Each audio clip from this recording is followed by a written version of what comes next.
Majority Report with Sam Seder, where every day's Casual Friday.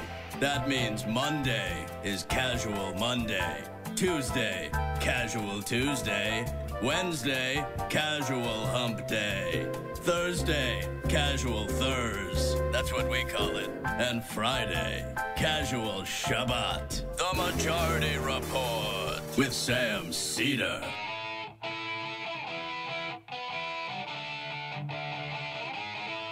It is Friday, January 12th, 2018. My name is Sam Seder. This is the 5-time award-winning Majority Report.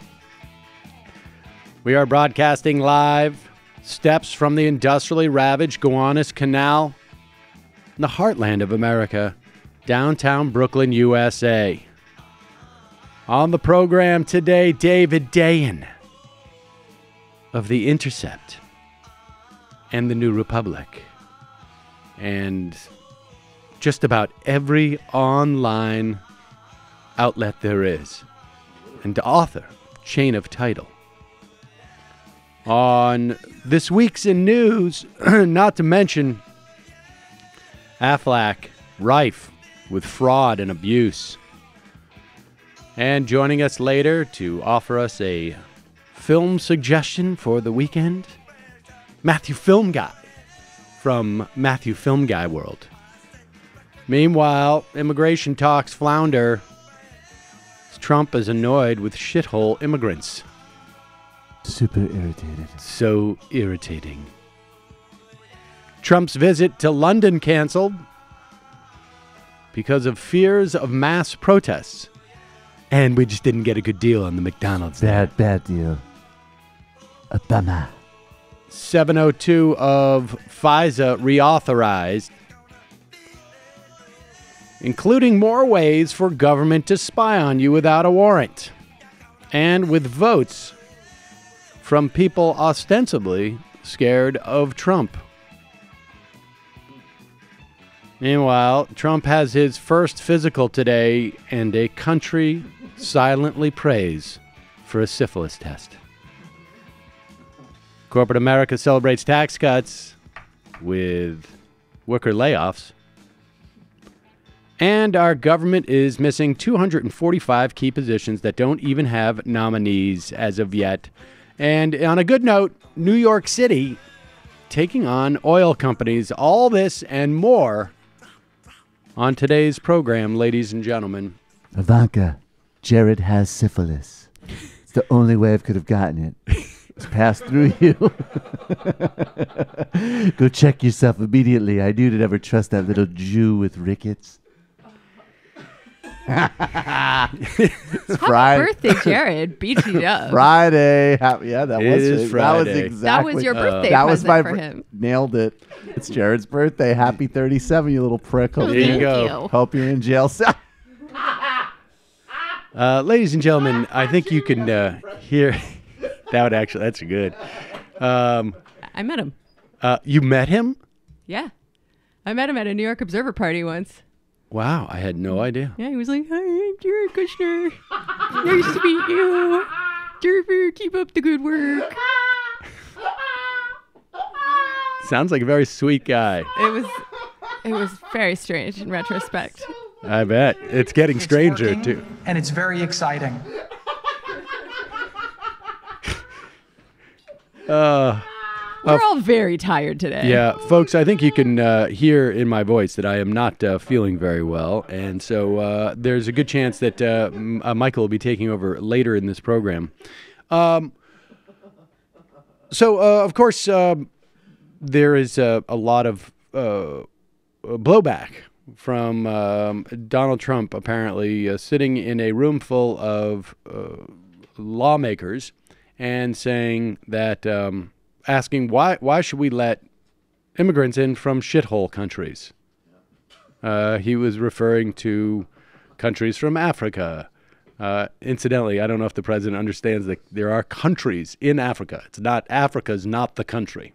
It's the shittiest country, and Haiti is the shittiest part of it. So big. Look, Nelson Mandela was a great guy. I think he was also speaking of some Central American countries, including Haiti. Haiti in the Caribbean, El Salvador in Central America, and then just Africa. I mean, was he getting that specific? Or he's just like, he got, supposedly in the comments before, he got specific about Nigeria and said that they lived in huts. He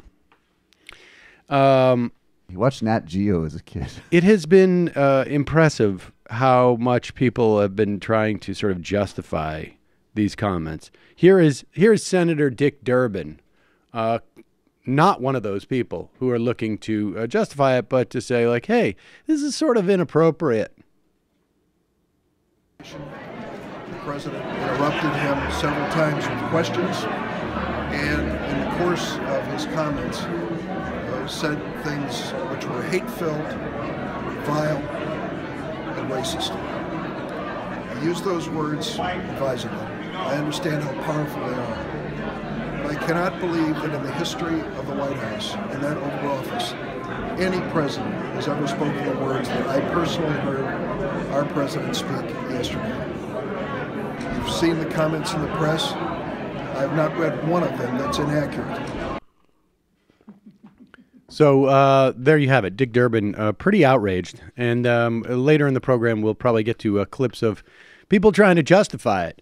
The best response I saw or I heard of was on Twitter, where Tomi Lahren had said, I mean, come on. Why, if these places weren't shitholes, why would people want to come here? And who was it, Matt, that Andrew Kaczynski, is he from CNN now? He said, why do you live, work in California and New York City instead of your native South Dakota?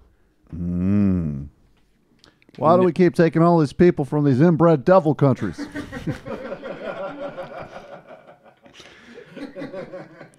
Meanwhile, speaking of one of those countries that Donald Trump would surely appreciate immigrants from, Pete Hoekstra is the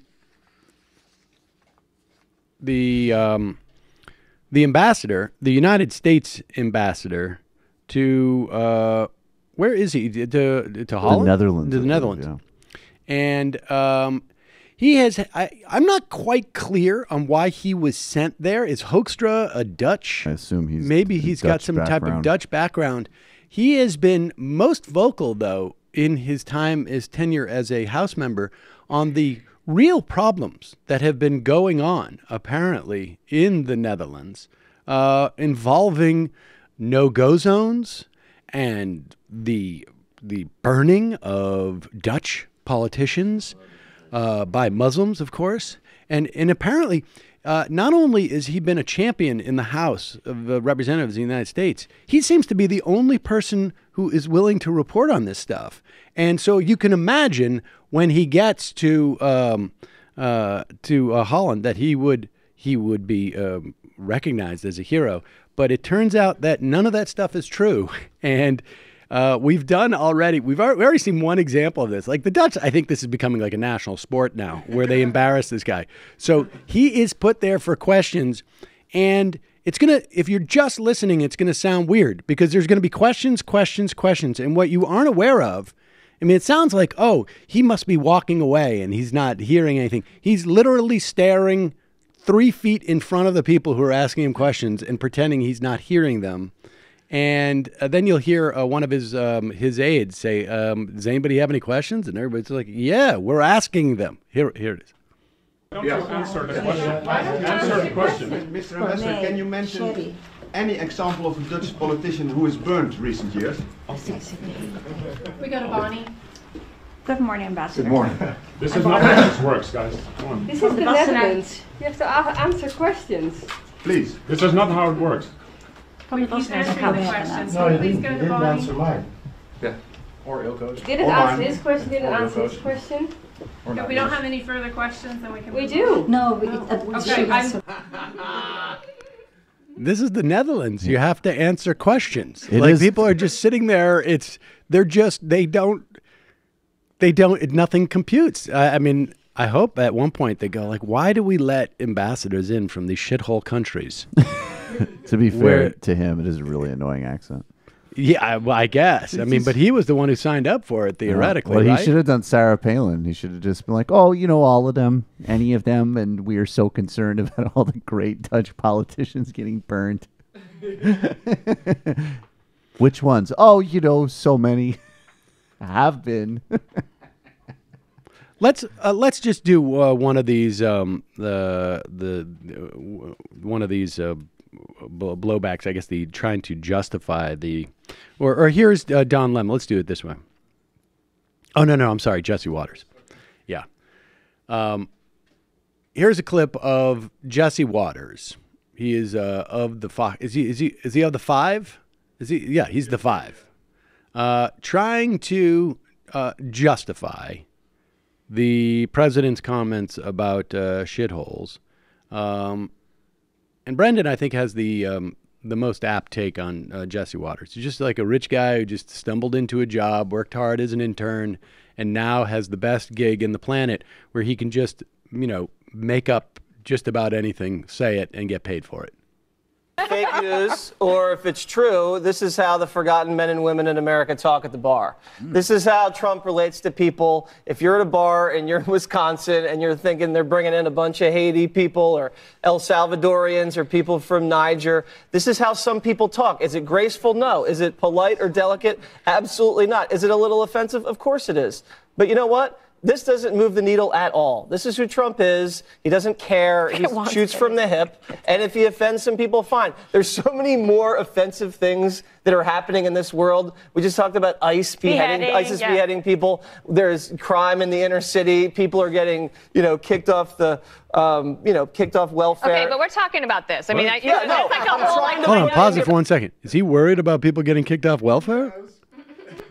Yeah, he sort of mistakenly just sort of like, poverty is increasing. Wait, These is there any cultural more? distractions Yeah, obscure let's the see. real relationship between capital and work. Put it into perspective here. I An know what you're off-the-cuff trying to comment do. from the president isn't a big you deal. notice we're talking about people from Jesse's Haiti. running out the clock. We're talking about people from Africa. Yes. So if he said all these white people coming here from these blank hole, I think you, Jesse, would be like, oh my God. I think he was talking about third world countries. I don't care. And you're what bringing country. in people that have very low skills and low That's not- education. He didn't say that. Because it was in the context of the immigration They're debate. talking about.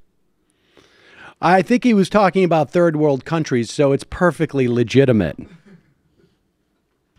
Oh, I thought he was talking about Germany, Norway.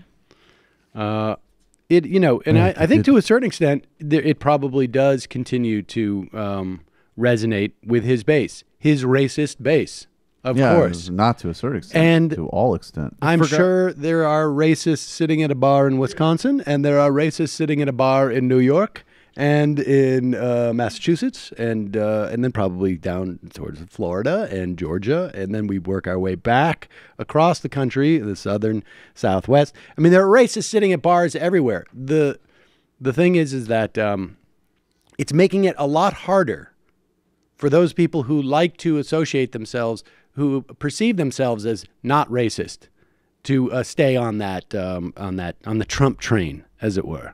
And so happy. You can take the devil out of his cave, but you can't take the cave out of his mind. I think that's probably what, That's what it Waters is. was trying to say. Hey, do you guys know the German word for a face badly in need of a fist? No, please. Waters? Pfeifengesicht. I don't know why I thought of that just now. That's a good word. That is a good word. All right, folks, we're going to take a quick break. When we come back. Jesse Fotos? Fotos? When we come back, we'll be talking to David Dayen.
We are back. Sam Seder on the Majority Report on the phone. It is a pleasure to welcome back to this program David Dayen, writer from just about every outlet there is online, and also author of Chain of Title, probably the most important book, I think, on the on the mortgage meltdown of 2008, the fraud that was rife in that industry. David Dayen, thank you so much for joining us.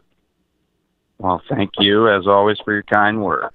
All right. Well, look, I want to talk a little bit about what's going on broadly in the news, but before we do, I want to start with, because you've written a couple of pieces. Well, let's start with Affleck, and then we'll just work our way into, what we're seeing from different businesses in regard to how they're spending their tax cuts. And then maybe we'll work our way into the immigration stuff. But Affleck.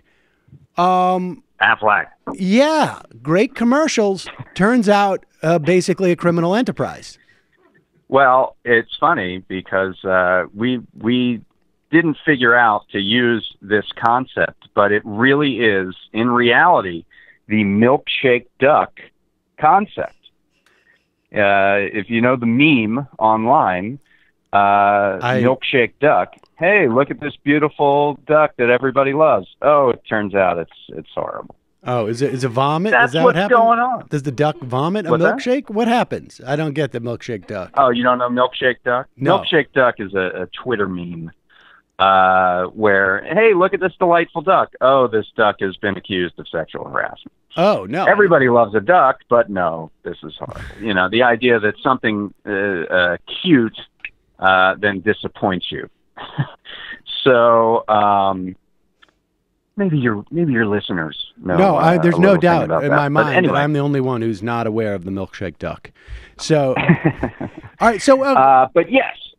So here's what's going on. So a source contacted me about he is an ex-employee at Aflac, which is a voluntary insurance company, not just life insurance, but accident insurance. It's supplemental insurance. It sits on top of your health insurance.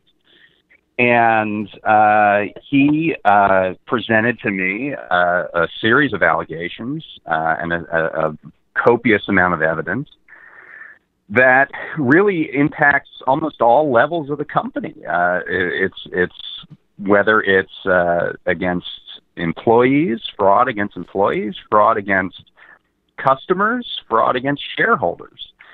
And Aflac has so far categorically denied all of this, but the evidence is quite compelling.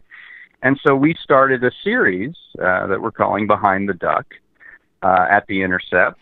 And the first installment of it came yesterday, and it really focuses on the work experience, which, is similar, although more egregious, I would say, to a lot of sort of commission-based sales businesses in the United States, where in this case, the employees are not employees of the company. They are 1099 sales associates who work on 100% commission, get no salary.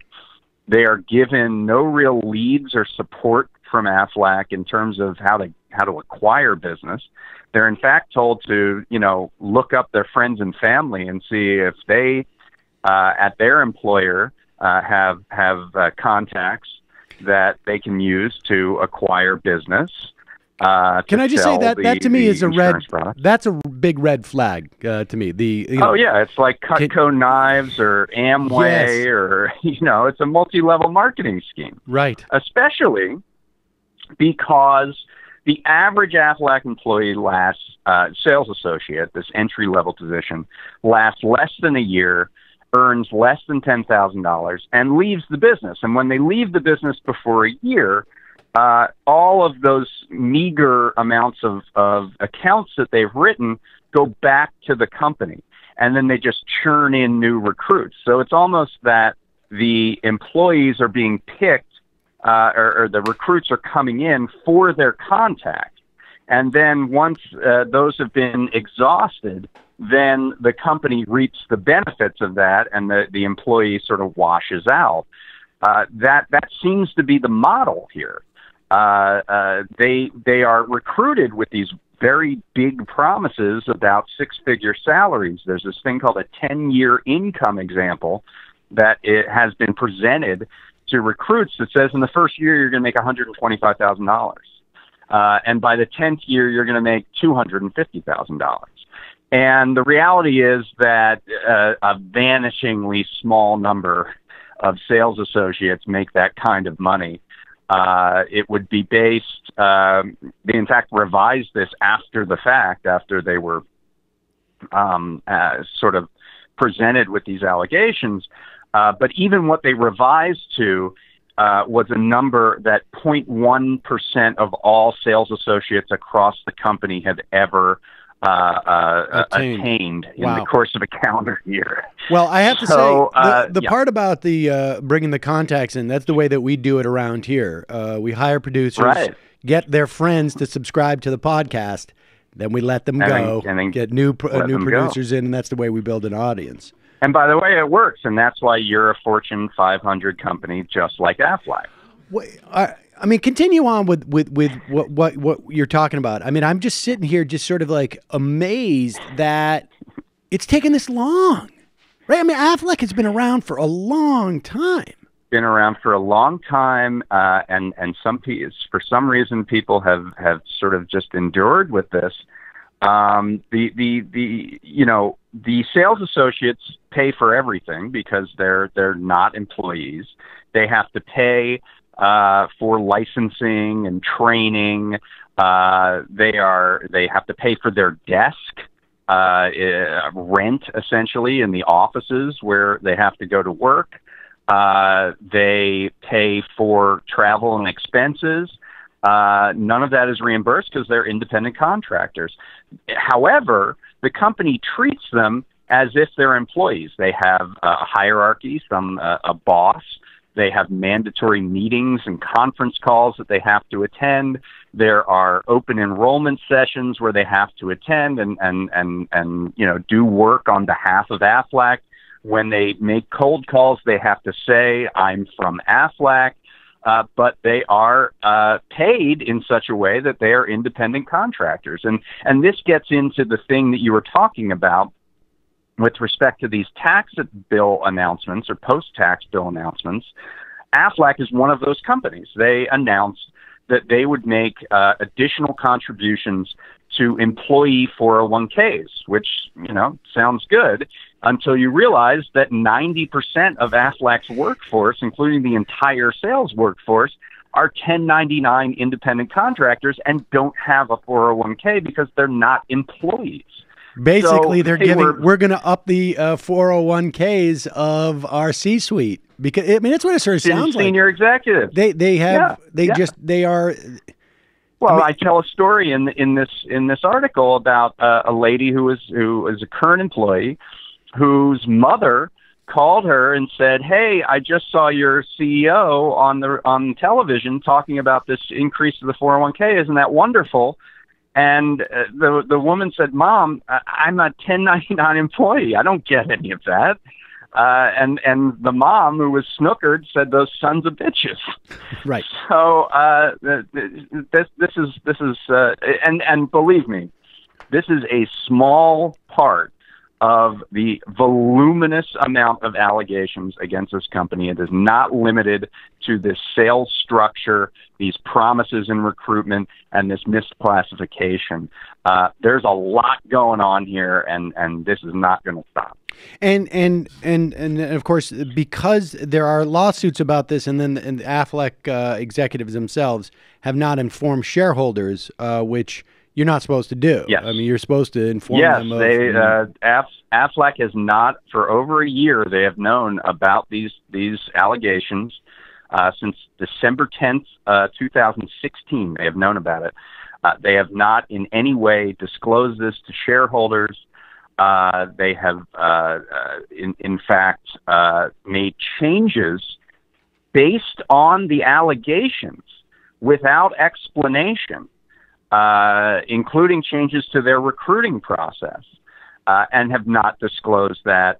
And there's another point in the story where I mentioned that the president of Aflac, who is a guy named Paul Amos II, who is the grandson of the founder and the son of the current CEO, and was clearly a third-generation person who only ever worked at Aflac, was groomed to take over the company.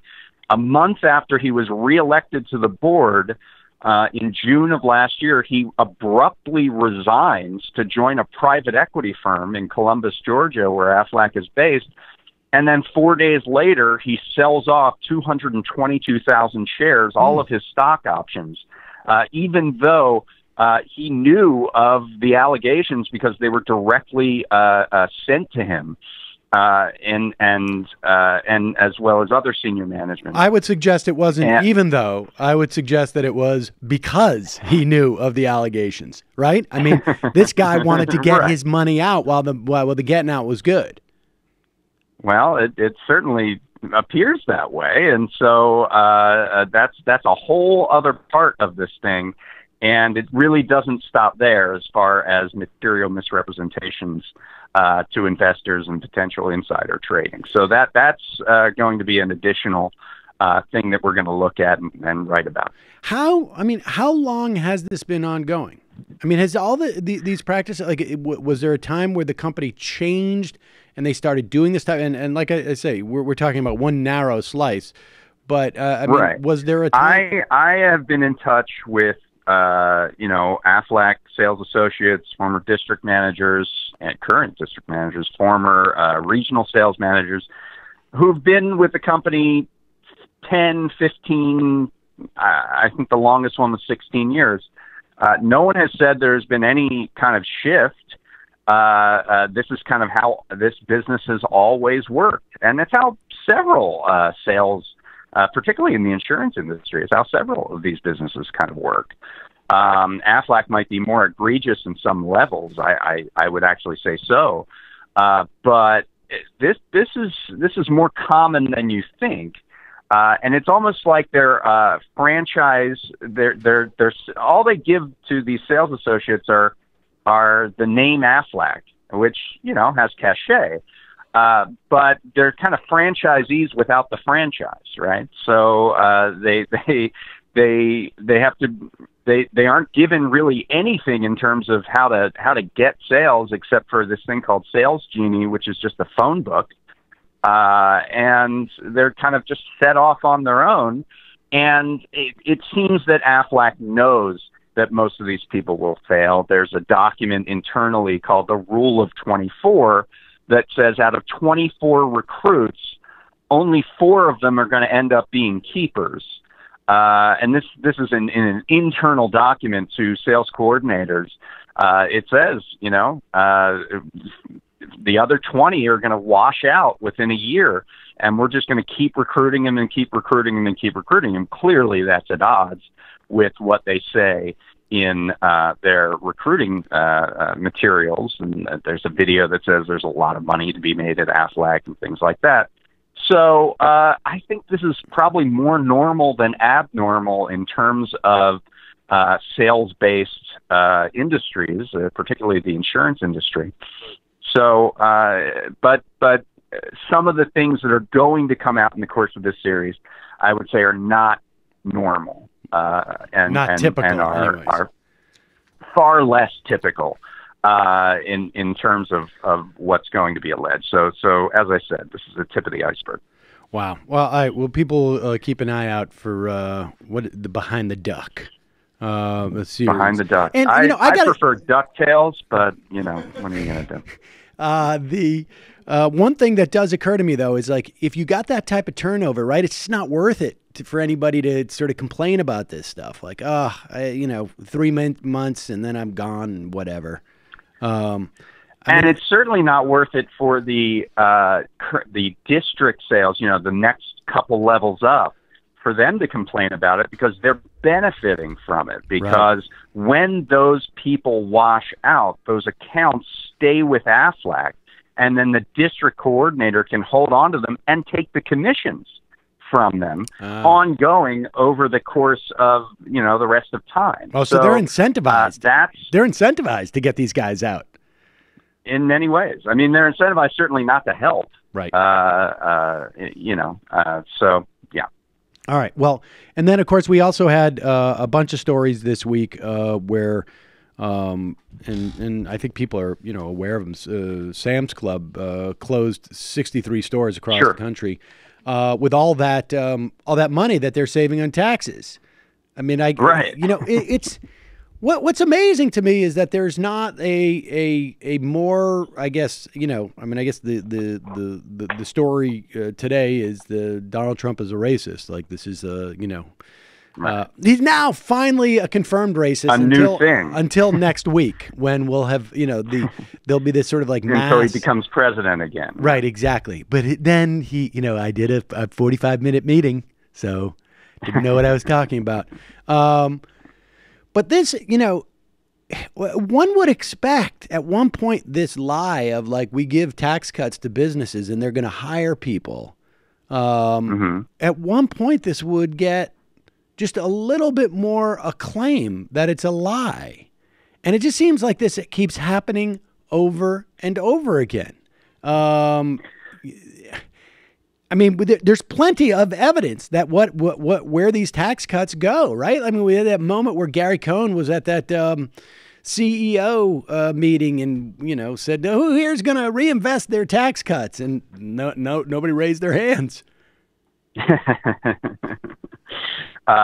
absolutely. I think we have enough evidence to know what's going on here. That this is really gaslighting. I mean, this is a textbook example of it. This is disinformation at every level with what these individual corporations are announcing. They fall into several buckets. One is the $1,000 bonus, which is a one-time thing on a permanent corporate tax cut. Number one. Number two, if it was done in 2017, it's a deduction that is larger than what would be done in 2018. So watch when the 2018 bonus doesn't show up because the 2017 bonus was cheaper because it's at it would be a deduction as a business expense at the 35% corporate tax rate, not the 21% tax rate we have today.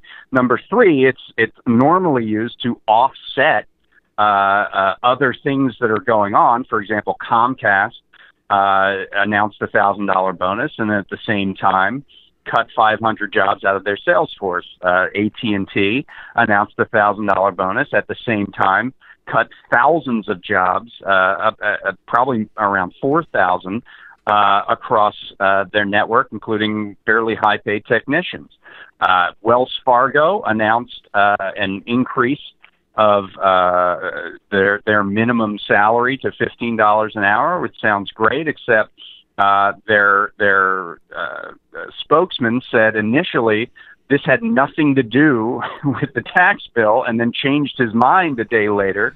And what we found out today is that Wells Fargo is closing 450 branches. What you just mentioned with Walmart's was even sneakier because it was a $1,000 bonus they announced, but it was only $1,000 if you had worked at the company 20 years. The average bonus would be something. The average bonus would be something like $190, I think. And they, at the same time, announced these 63 closures of Sam's Club stores without notice at all. The workers showed up and the doors were locked. They also announced their increase in pay to the minimum wage to $11 an hour, which is almost a direct reaction to Target announcing their increase. This is a competitor to them, which they compete with for personnel and the ability to retain staff at the company. So these things are just empty promises. They are ways to distract and deflect and curry favor with Donald Trump. It is corporate America and the Republican Party getting together to provide disinformation to the American public. And that's becoming, I mean, there seems to be a full on, I mean, I don't know, it didn't take too long, but people know, right? Like, this is the way you want to flatter Donald Trump, and in some way, and it still gets picked up. I mean, these things, they're not really, it seems to me, there's not a tremendous amount of scrutiny raised by these announcements, which I have to say, I mean, we also had a bonus, incidentally, around here, doing $5,000. Oh, what was that? $5,000 bonus for anybody who's been working here for 10 years. So there you, that is generous of you. Yep. Let me just say. Yep. And I think it's nice that you're using the obvious bounty that you're getting from the tax bill. Yep. And your ability to shelter income, and giving it back to the people who've worked so hard. That's right. So right. Thank you on behalf of America. Thank you. That's right. And of course, there's also another bonus for people who've been working here 7 years. I mean, the good news is I'm going to be getting all the bonuses. I'm eligible for all the bonuses. It's nice. Oh, well, that's nice. I mean, that's for you personally. I think that's nice. In addition to it works out. It works out providing nicely to your large staff. All right, so let's talk a little bit about this week. There were two big things this week. You had the reauthorization of FISA, where essentially it was reauthorized for another 6 years. I think it ultimately passed with about 20 Democratic votes in the House, right? These are ostensibly people who are very nervous about Donald Trump having any type of authority. Never mind this type of authority. It loosened, or I should say, increased the ability of the FBI to spy on us without any warrant. And another 6 years? I mean, I remember when the first FISA, right? It was just like, this is going to be temporary, that type of stuff. And how many Democrats supported that in the House? Something like 55, right? No, I think that was my 55 were the ones who shot down an amendment by Amash. My understanding is that it was closer to like, well, maybe it was 55, but it was somewhere between 25 and 55. I was trying to figure out a significant number. I know my colleague Alex Emmons at The Intercept wrote about this, and one thing that he noted was that the flyers that were being passed around in the House were, the kinds of things that you would expect to see, like in a House race in South Carolina, taped to your windshield, with pictures of terrorists and saying these people would have been caught if it wasn't, wouldn't have been caught if it wasn't for 702, which is the section of the FISA bill that they want to renew. Just really ugly stuff. that was used to try to pass this thing, and for Democrats to succumb to that was pretty disappointing. Yeah, I mean, and I would imagine these are examples of what we're going to be putting on cards in your district if you don't vote for it. But the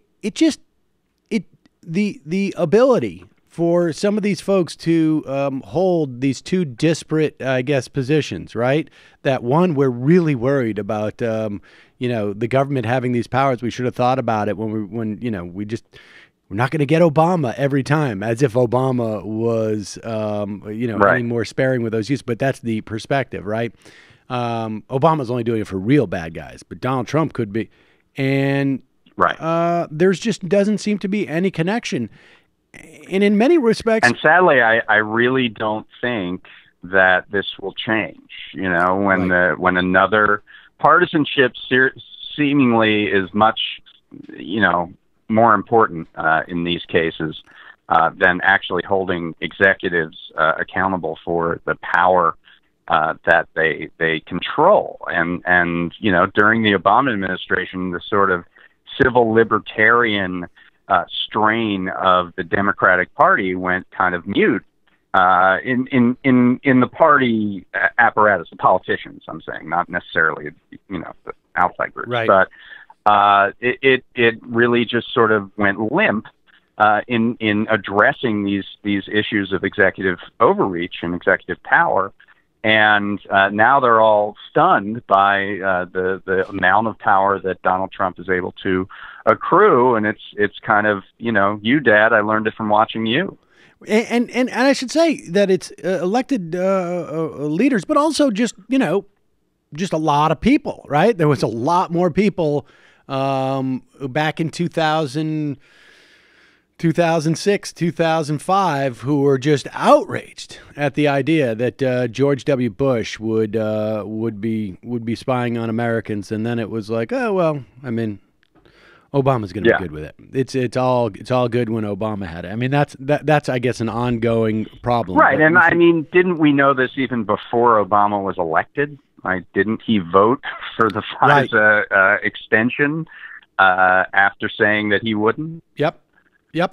All right. Well, I mean, I guess this is something that's going to depend on how far out we get from 9/11.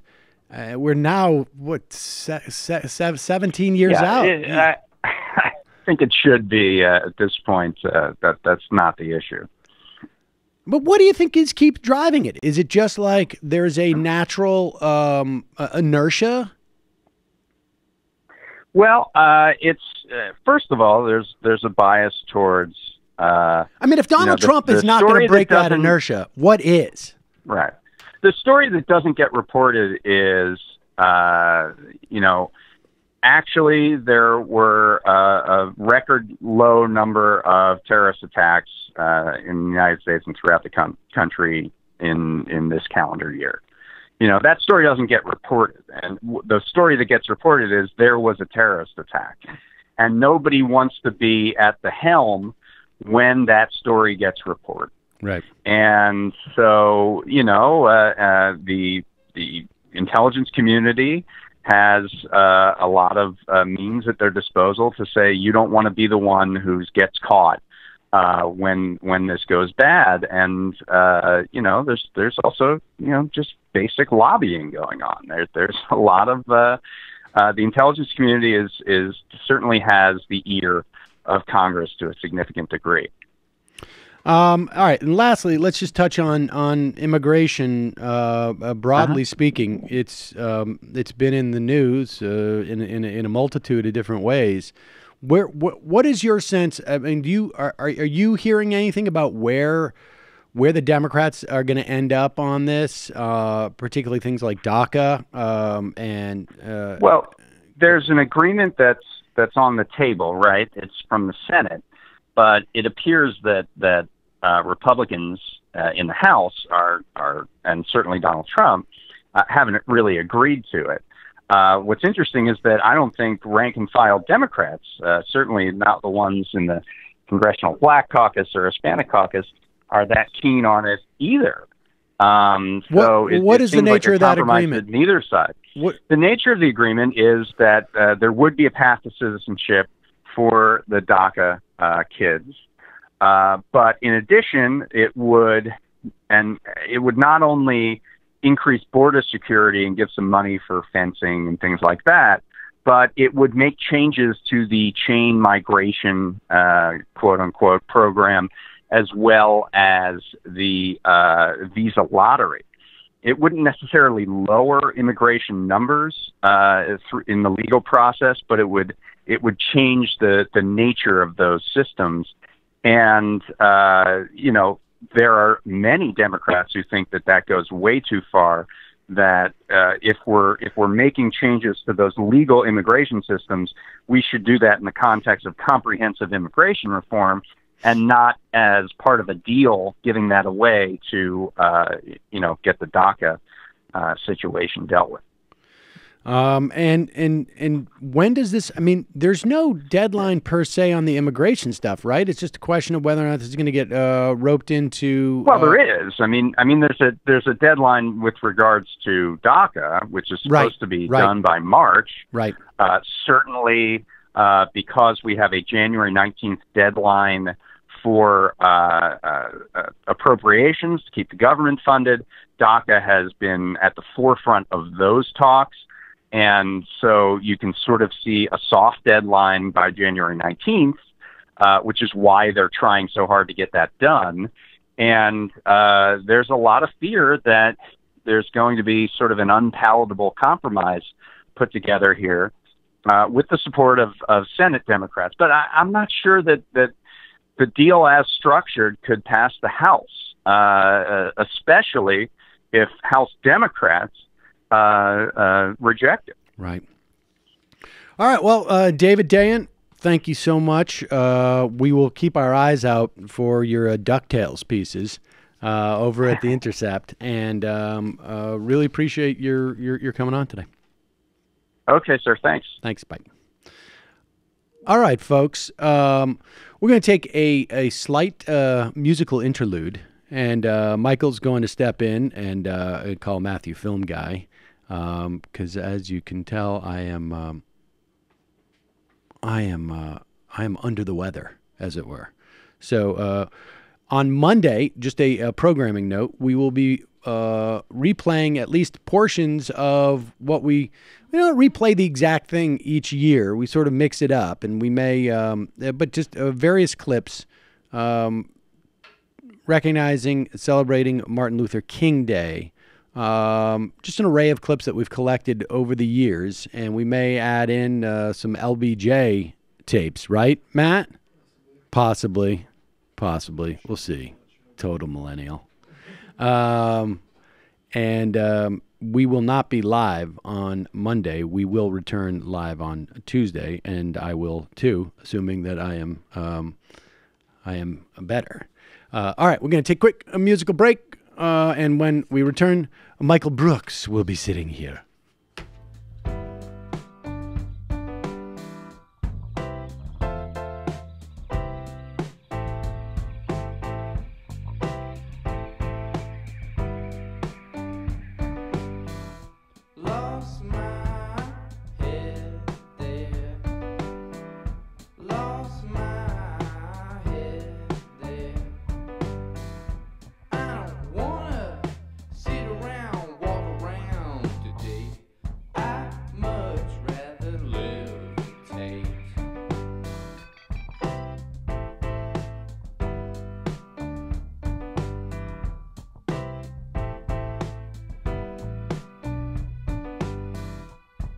bugging out about a couple, 2, 3 things. Picked up my microphone and started to sing. I was feeling worse than the words come out. Fell on some keys, then this song walked out of me. Lost my head, decided we like it there. Lost my head there. I don't wanna talk about it, yell about it, oh no. Maybe I just wanna sing about it.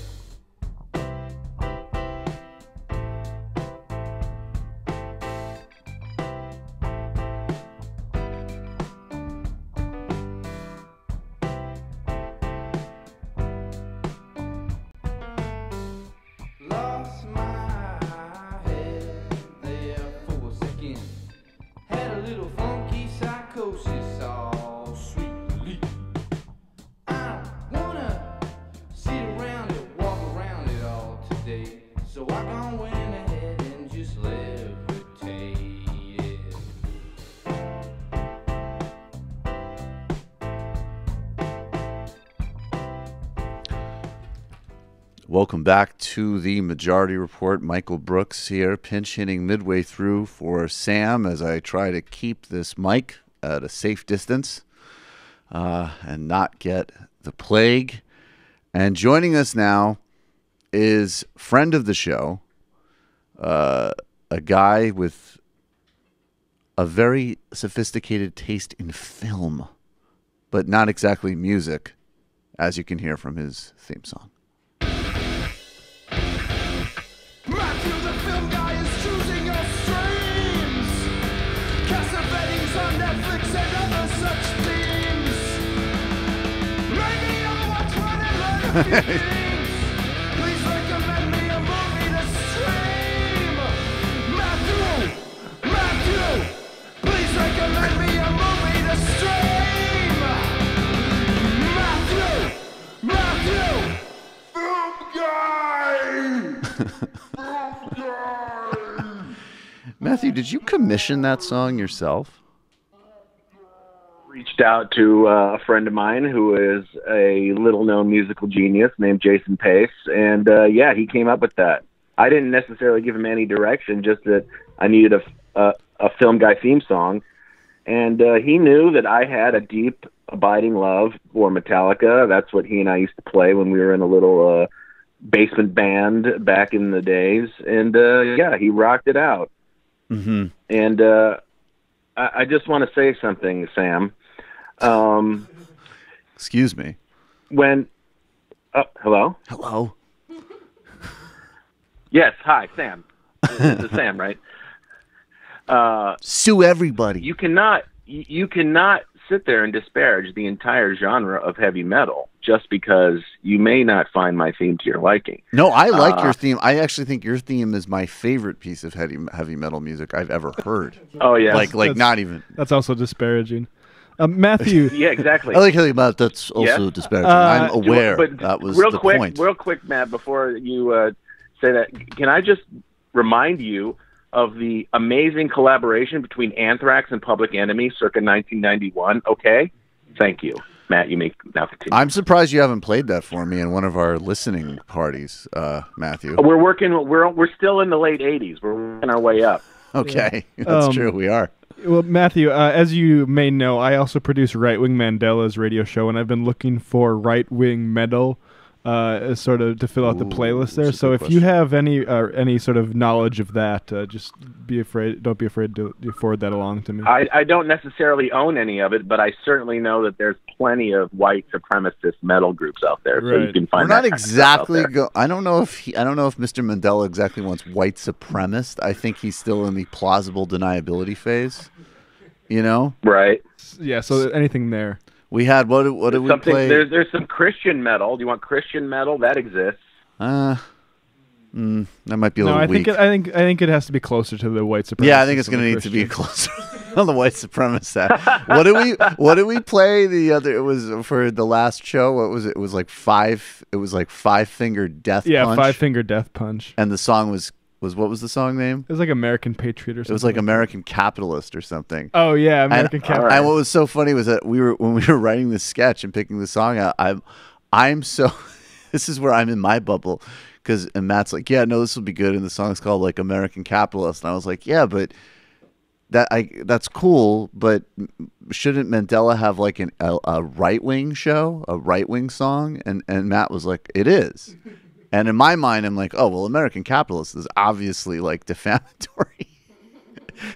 I think you can actually, as much as I love Metallica, their politics aren't necessarily the most progressive. The music is more progressive than the politics, but there's plenty of Metallica songs whose theme may apply to a right-wing Mandela. Wait, Metallica? Does Metallica even have politics? Oh, yeah. In fact, they substituted politics for any other kind of meaningful emotional expression for the first, 3 albums. I mean, the first album is more like, metal up your ass. Then the second one is just like Search and Destroy, or Seek and Destroy. Yeah, metal up your ass. Exactly. Okay. Just I think hit the lights and have a party and do that stuff. Then by the second one, they started to talk about, suicide and capital punishment and, dying in different ways. Wow. And then by the third one, it was just drugs and by the and Justice for All is That's like Noam Chomsky meets, I don't know, it's some sort of Nietzsche kind of ideology, and it's all about the halls of justice painted green with money talking. You have to do that. Megadeth is also right wing, from what I've seen. Oh yeah, Megadeth is extremely right wing. Well, yeah. I think Jamie's itching to get in here because you guys all share a sort of similar attraction to my parents won't let me take out the car music. So I'm not really in on this, but go ahead. Yes, Jamie, your thoughts on Metallica? Please. I mean, I have a lot of thoughts. I was just going to bring up that Maynard James Keenan from Tool has also expressed some questionable political opinions, which, I don't know why I was that surprised, but I was still like, oh, man, let's talk more rock, dude. But but seriously, actually, Tool, it's... I'm not a Tool fan. I did go to a Tool show once, and I left before they came on because I was just there to see Phantom. Not a Tool fan, but are a Tool. Boom. Allahu Akbar. Yes, thank you, Obama. But wait, this is actually... I want to like Tool, I really do, but I just don't. You don't have to. But serious question. No one has to, but... Yeah, I don't like Tool and feel no worries I've about made it. attempts to. Well, I'm sure Tool appreciates it.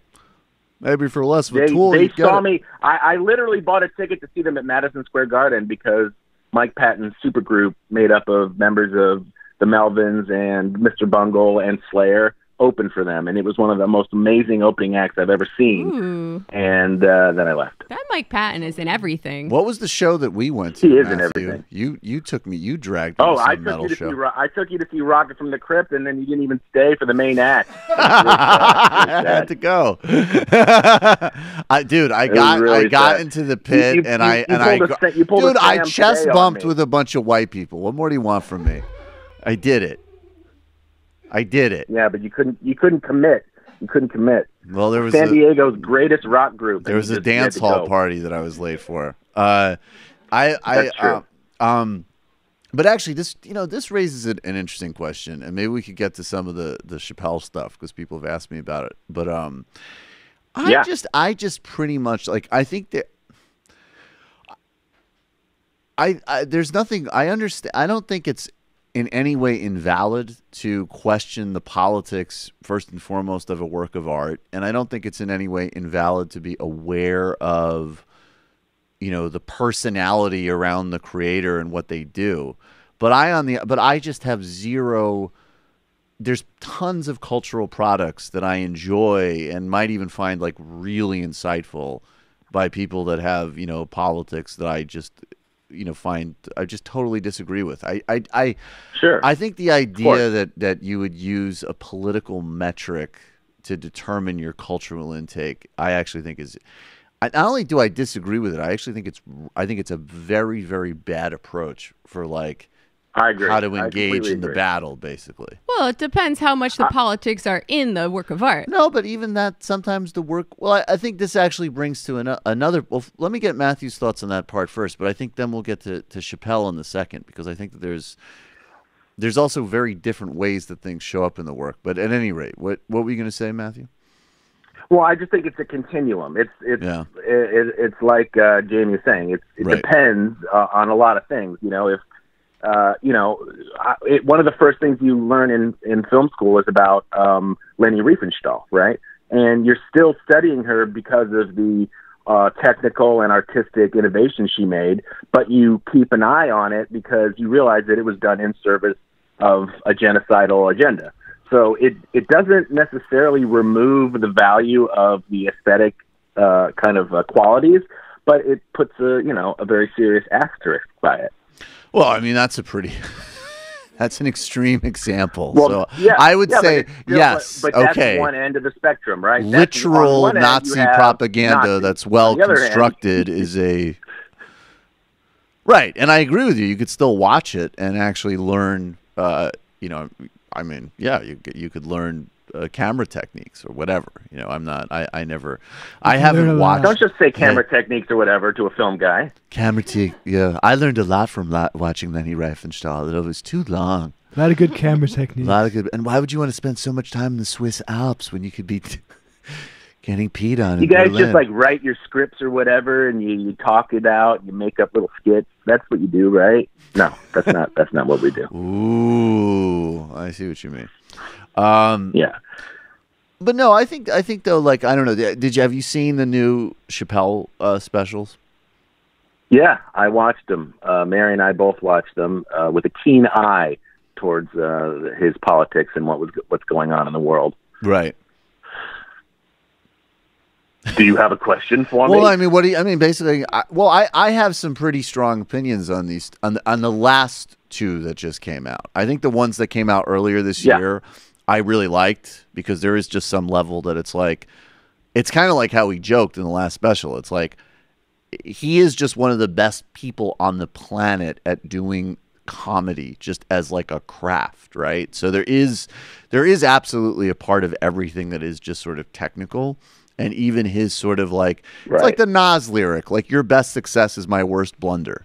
Like, Dave Chappelle doing. Well, let me ask you this, Michael. But the last two that just came out, I actually thought were exceptional. Like, I thought they were really good. But anyways, go ahead. Yeah. Well, look, I laughed my ass off at both of them, and I was sitting next to Mary, who's very motivated around the watershed moment that we're having here. She's worked in comedy, right? As a waitress in comedy clubs for years. She's been at the receiving end of all kinds of disgusting behavior. She shared some of those stories with me. I mean, not in detail, but I mean, way before this came out, of course, yeah. But in addition to that, she's listened to some of the world's greatest comedians over and over and over for many hours at a time, right, doing the same bits. Right. So her take on comedy is like with a real sharp insider's ear. And she said something to me that really struck me. Like, even that first, is it the first one where it ends with "and I kicked her in the pussy"? Like that. Dude, you just totally spoiled it. No, I didn't. That's his. Oh, okay, yeah, you got me. Well, you totally did, but it's fine. Yeah, go ahead. No, but she. Okay, sorry, spoiler alert. But she saw that coming a mile away. And that's what Daenerys says at the end of the last season of Game of Thrones. It's done. Sorry, everybody. Edit it. And Darth Vader is Luke's father. Everybody on the same page now. Let's continue. Yeah. But and he kicked the Emperor in the pussy. But yeah, and I think there's actually some seam showing in his craft in these last two a little bit. That's what I got. What showing? Some seams. The gears turning a little bit. Because I know that second one was not even meant to, it was like a surprise taping, right? And that's really the most out there one. That's the one where he says what I think is an interesting comment, that you have to talk recklessly as an artist, and I think that's totally true. But it also means that when you do talk recklessly, your audience can go like, yeah, that one didn't really work for me. A joke. Yeah, well, it's all about jokes, but if the premise doesn't necessarily fly, then the joke is not that funny. Well, here's the thing that I would say, though, in that context, that I think people miss me a lot in these kind of conversations, because there's one, there's like the people who are like, it's a joke, you can't critique it, can't say anything, and that's the kind of typical reactionary, like, it's a joke, blah blah blah. And so, of course, anybody could critique or not find anything. Dave Chappelle, we're talking about him. That's fine. I mean, everything is ripe for critique and analysis.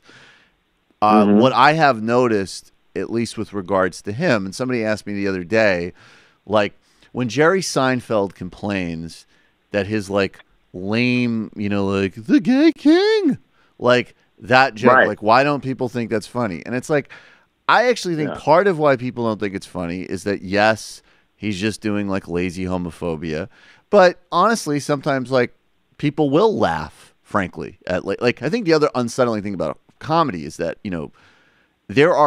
there is comedy that is totally socially irredeemable, which I would argue Chappelle still is socially redeemable. There's comedy that's totally socially irredeemable and funny. Yes. Right? There's this whole notion that, it's not funny, and this whole punch down and up thing, I don't really buy from a comedy perspective.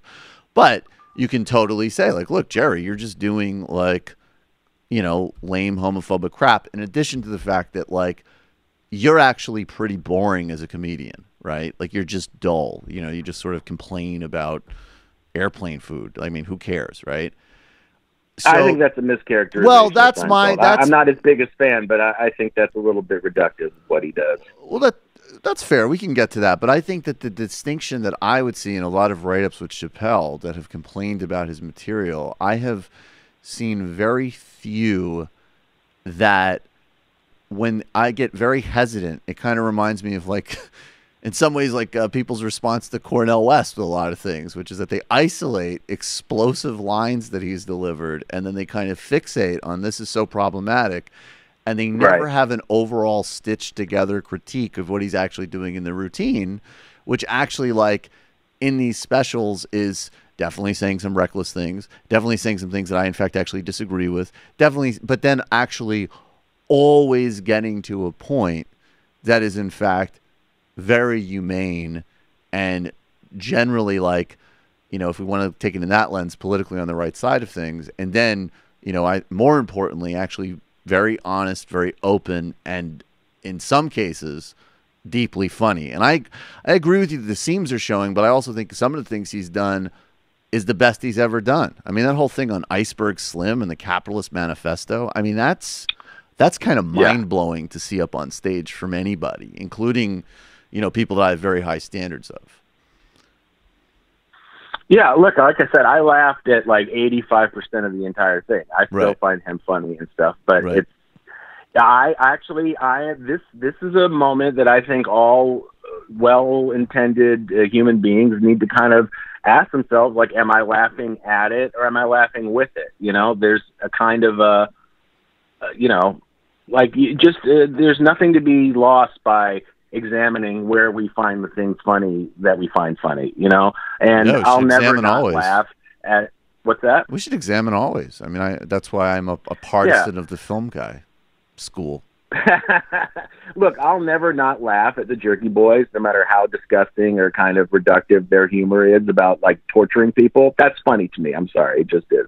And if it's, you know, socially irredeemable on some level, I think, you know, there is something socially redeemable about at least letting out a laugh, at least finding some way to not be serious about some things, you know, releasing attention that way. But with what Chappelle was addressing, it has wider implications.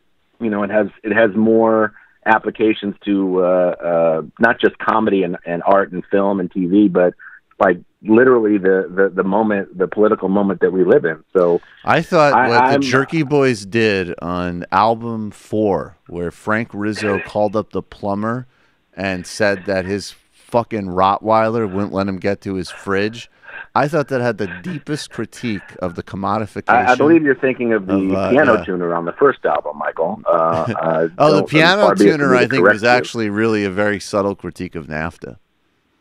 Yeah, a lot of people. Yeah, right.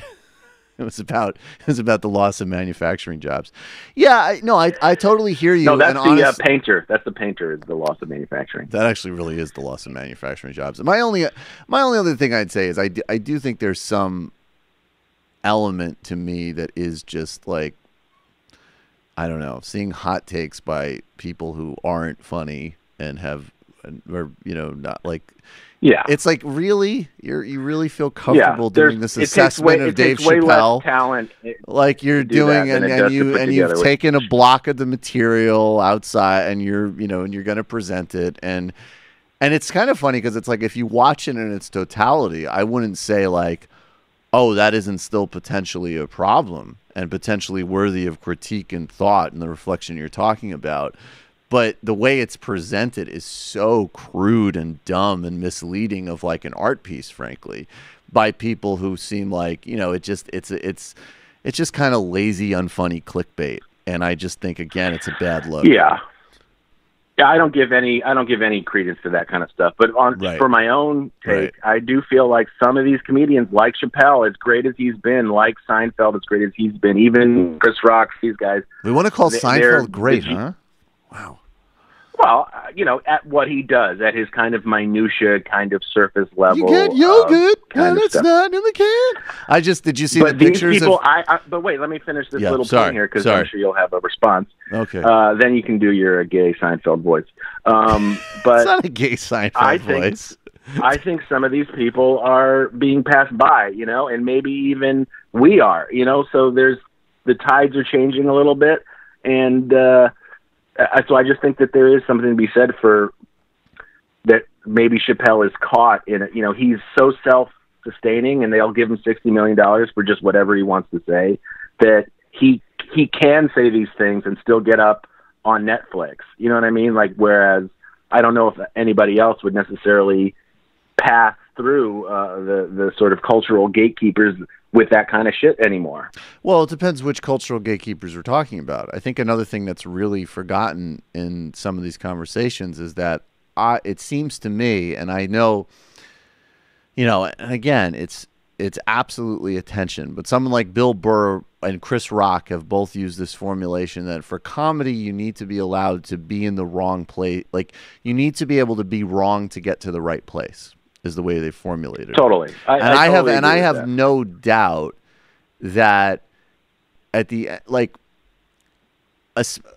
when the end result of those routines is in fact a condemnation of sexual violence, is in fact, I mean, even in the last one, like Chappelle's like, if you want to like attack trans people, then you're a piece of shit and don't watch my stuff. Like, to me, for a certain market, his process of getting there, that's going to be more persuasive than just like, the right position that you should already have.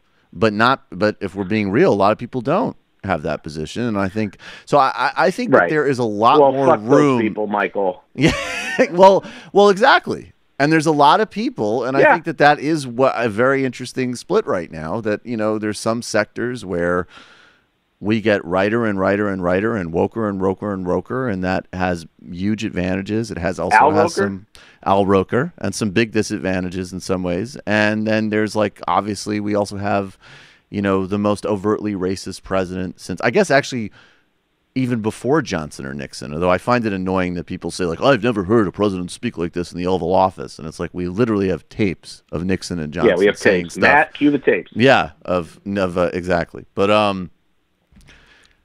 I mean, can I just jump in here? Please. Like, I'm just catching up on some of the jokes right now, and some of them are pretty unfunny. But again, you must absolutely watch the whole show. Okay, you really do. I can watch the whole show. Let the woman speak, Michael. But I mean, people are allowed to be complicated, and I can like Dave Chappelle for all of the smart shit that he says and all of the politically good stuff that he says, and then also criticize him for places I think he needs to do better. Is just like of course. I just think I feel like a lot of people on both sides what of else this don't is there really to get say that. there, Michael? What else is there to say?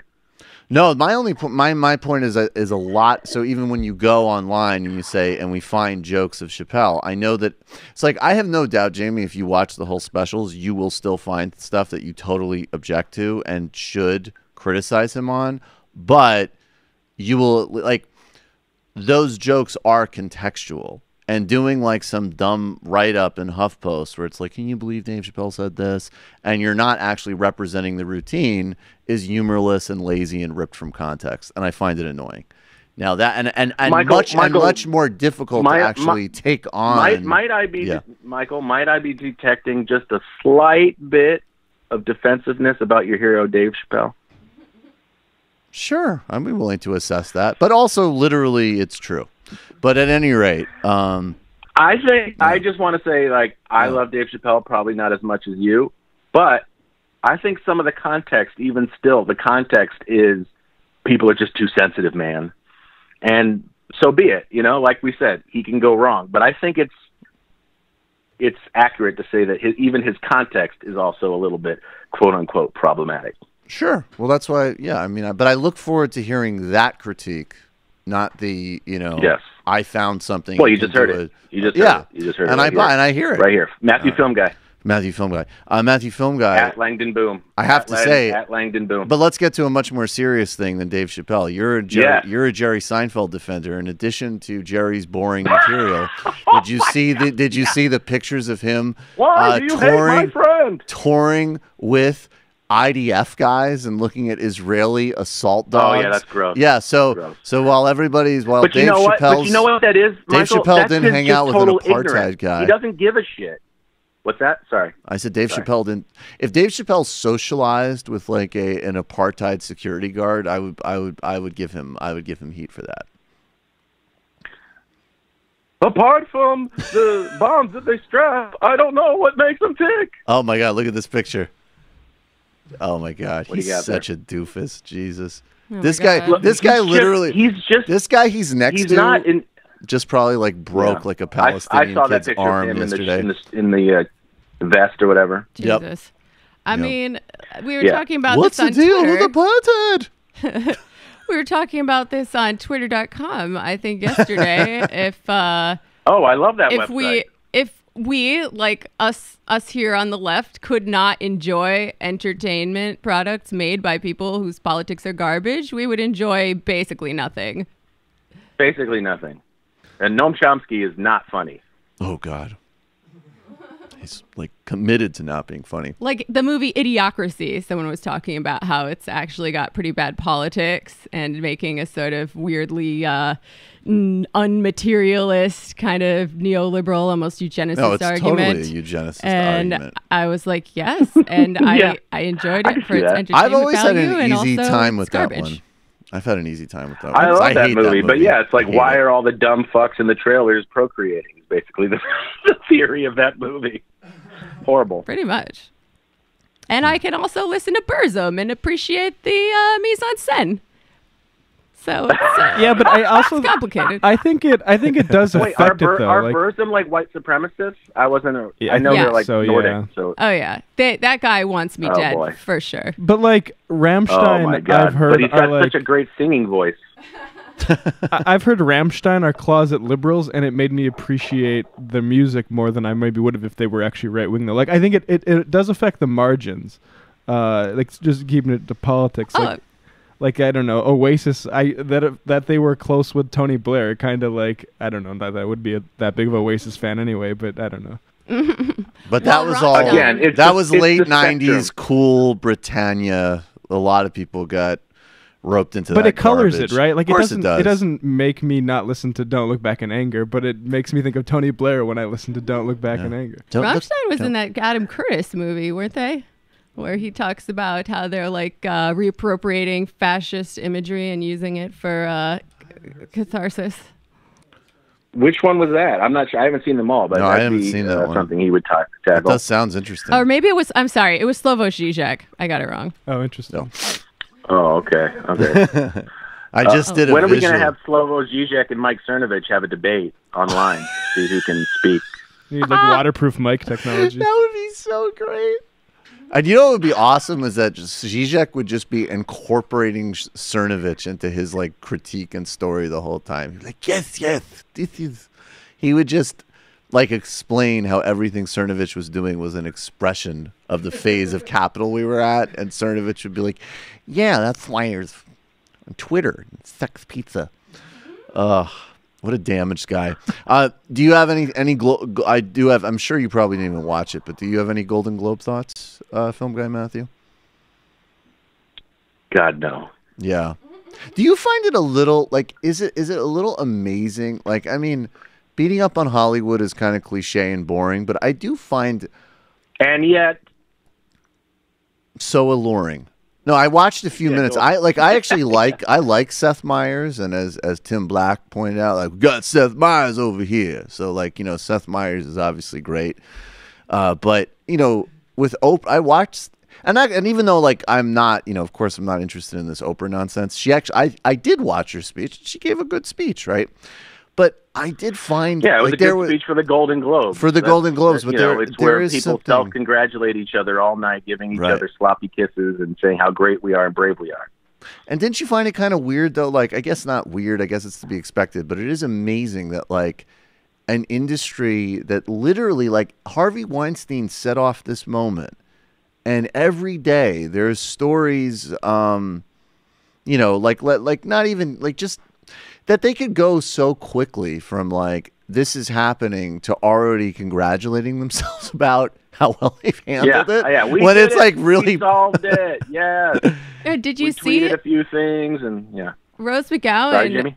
Rose McGowan just criticized the Time's Up people for doing an event with CAA, who she believes were the talent agency that she believes was complicit. Oh, I believe her. In I believe her. Weinstein's. I believe everything that Rose McGowan has said. She's was inside enough to know it all and had enough of it happen to herself that I take her word on all this crap. And of course, what is the CAA supposed to do in this moment? Go, no, we're going to defend sexual harassment. No, they immediately try to get out in front of it in a PR move and make it their thing. It's just as gross as anything.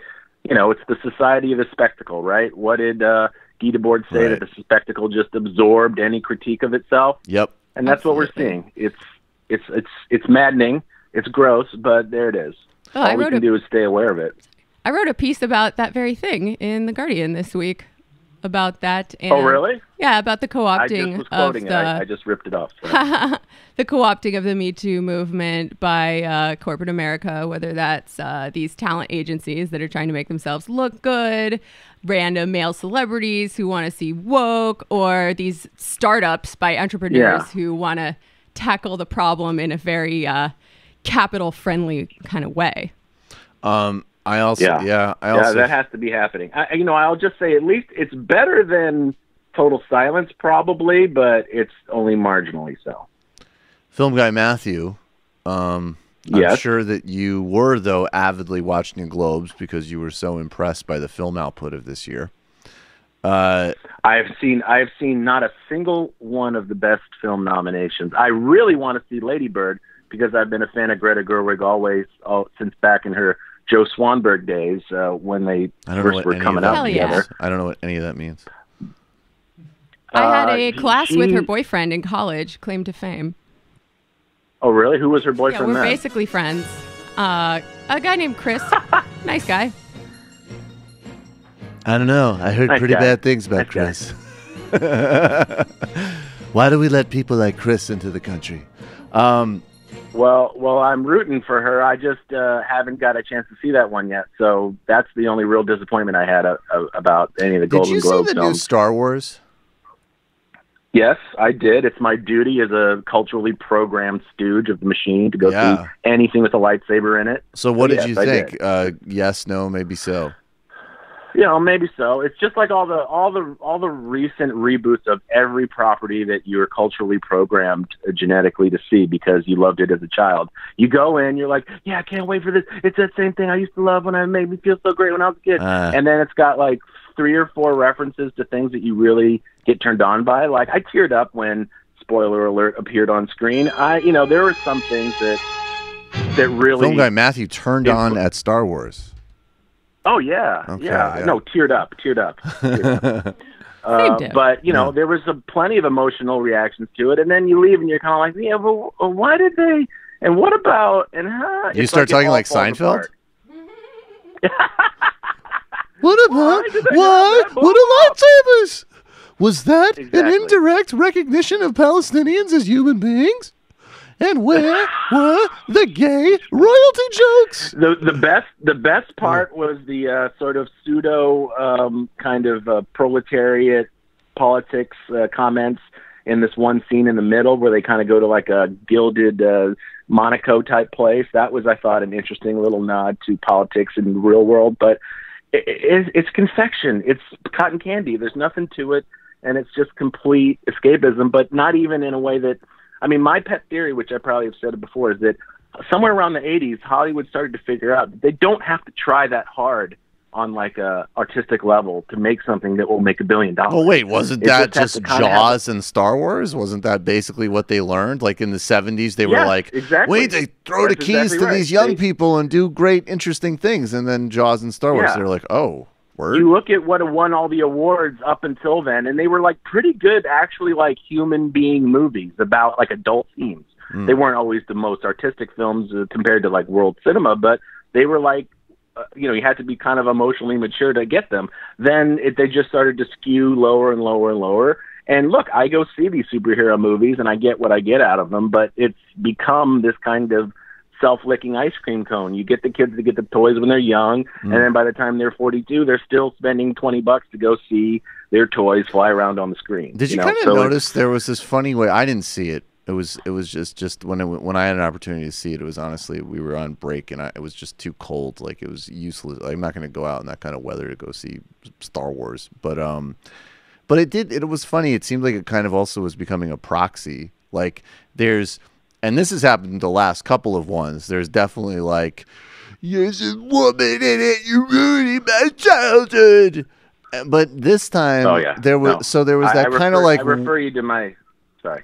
No, but there was also then it became for other people seemed like it was sort of like almost like a proxy, like the Russians and Trump don't want you to see this empowered woke Star Wars, and then it was just it seemed like, God, can they both lose? Well, that's what I mean, like just the stakes of stupidity, like the sides that we would like to both see lose, like the pseudo woke corporate morons, and then the alt-right shut-in racists, that this became another battleground, when really it's just what you were saying before. It's just another self-looking ice cream cone.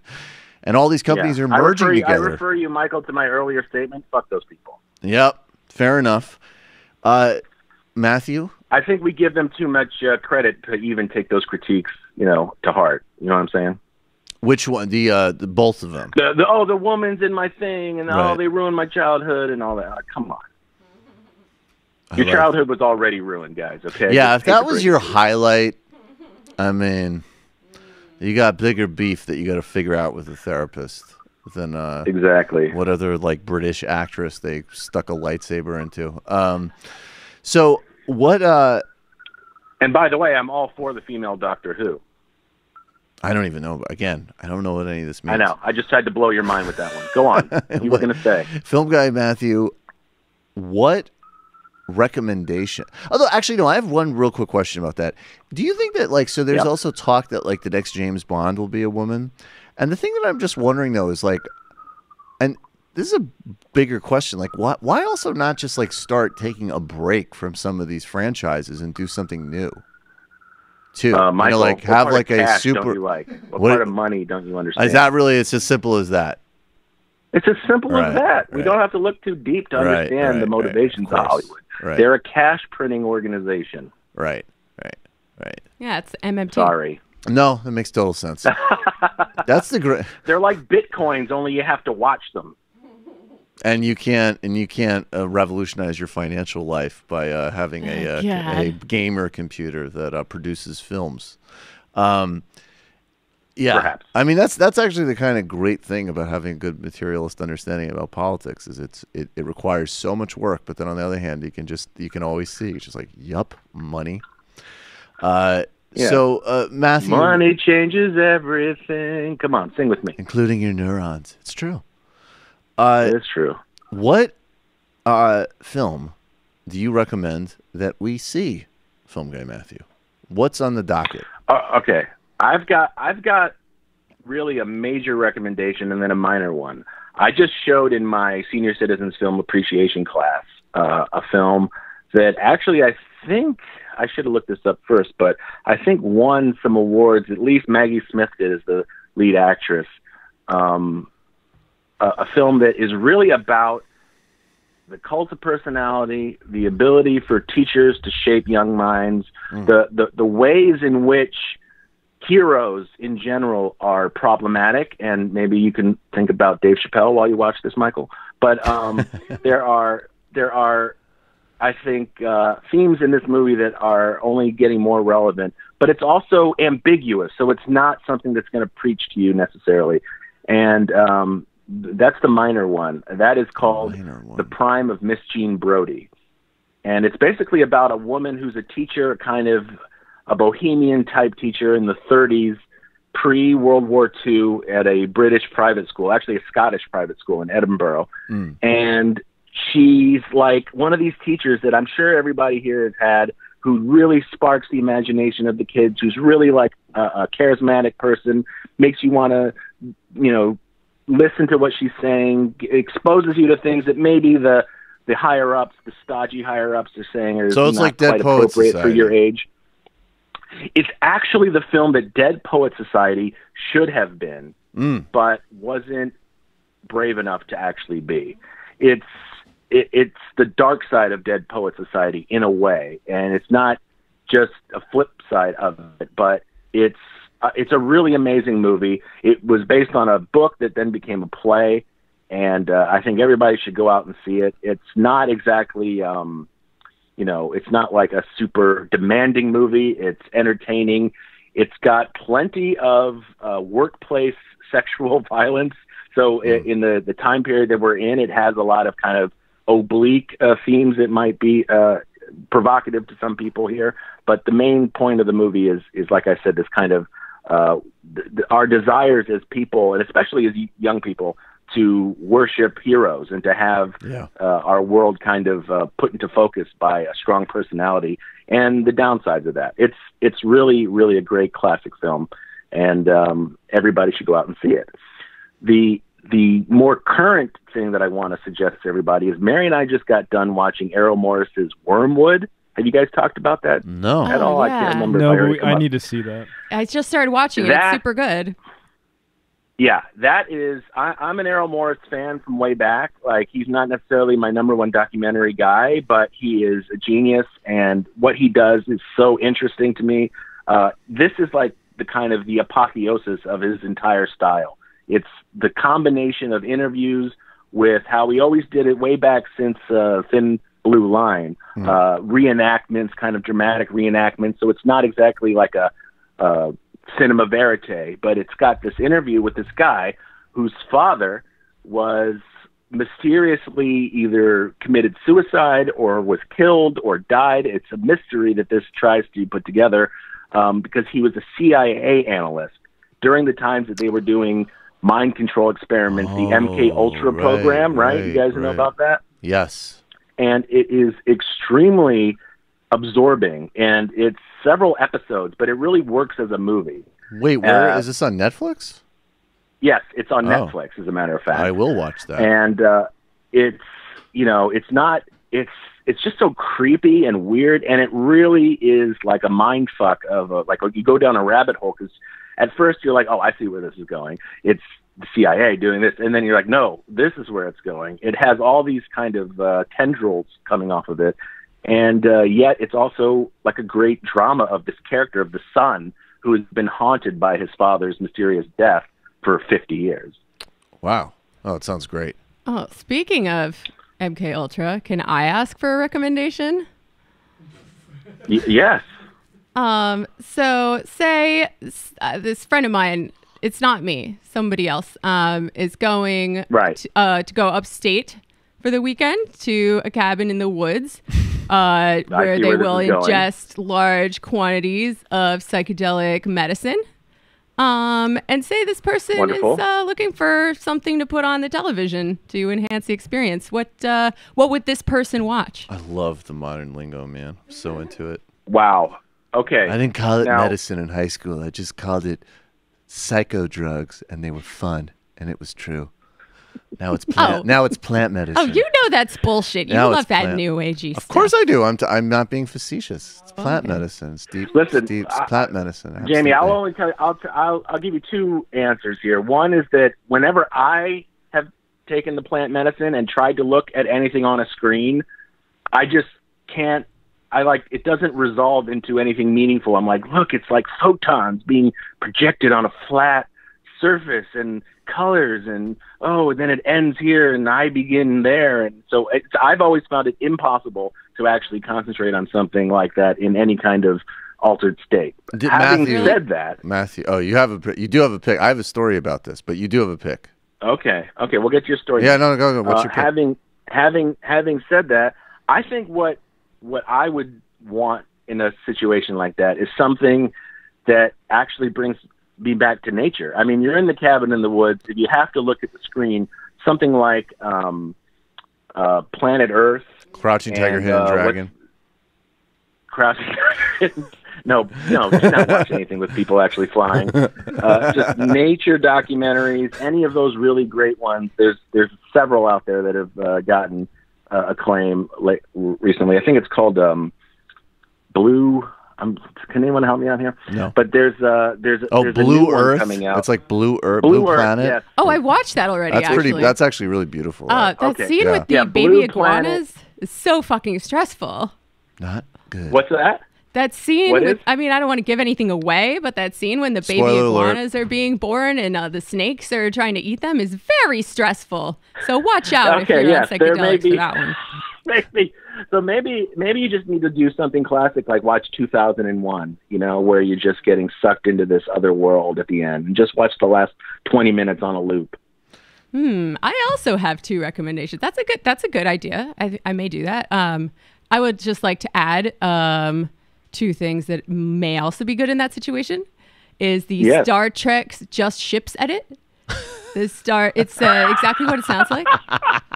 It's just they did it for every. Oh my God! How have I not seen that yet? They did it for every Star Trek, and amazing. it is edited so that it is just the ships. It's very relaxing. Also, if you're into the color I know red, that there's this thrum, but there's one where it's just a thrum of the ship. Boom, boom, boom. Ooh, That's that great. also I'm going to sounds check that good. out. Also, if you're into the color red, there's a lot of it in Dynasty. Dynasty, the TV show. That's interesting. Yeah, we actually figured this out last year. Your friend did. Yes, my friend and her friends. Right, her friends figured it. and her friends. figured it out last year. Right. That your friend of a friend. That Downton Abbey, Dynasty, and Friends are actually a trilogy on the death of capitalism. I totally believe that. I totally just believe told that. out of order temporally. I get it. When I was in high school age, I had a friend who took some plant medicine, and with his friends, and then had to go home because of not really a curfew. Basically, like that's when his parents would pick him up. And at the time, he was really into Oliver Stone's JFK. He was probably about 15.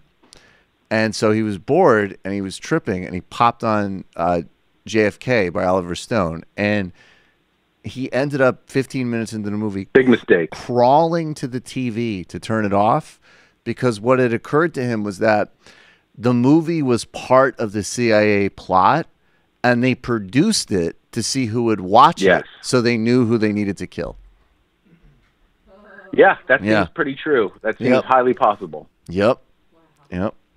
Deep stuff. Yeah, I don't, Jamie, my suggestion is you're in a cabin in the woods, go outside, turn off the screen just for a little while, listen to some music, put on some headphones, and play your favorite song 20 times on loop. That's definitely going to happen too. I mean, there's always a time when this person wanders off into the woods at night and just stares into the deepest, darkest fears of their subconscious soul. But it's going to be very cold out. Contemplate your own mortality.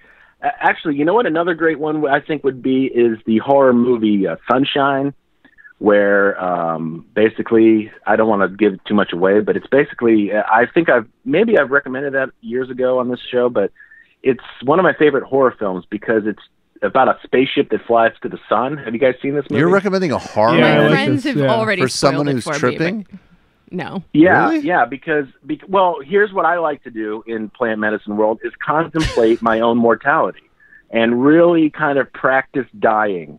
So these films that like put you in the position of the person who's dying, but not just dying like I'm getting stabbed or shot or falling down a well. This is like I'm being absorbed by the sun. I'm like out orbiting the sun, and it is like burning me into particles. Deep thoughts. That to me is a good time. Maybe when I get cold out in the woods, I will come in and watch that movie. What do you think would happen if Trump ever took plant medicine? How do you think he would react to that?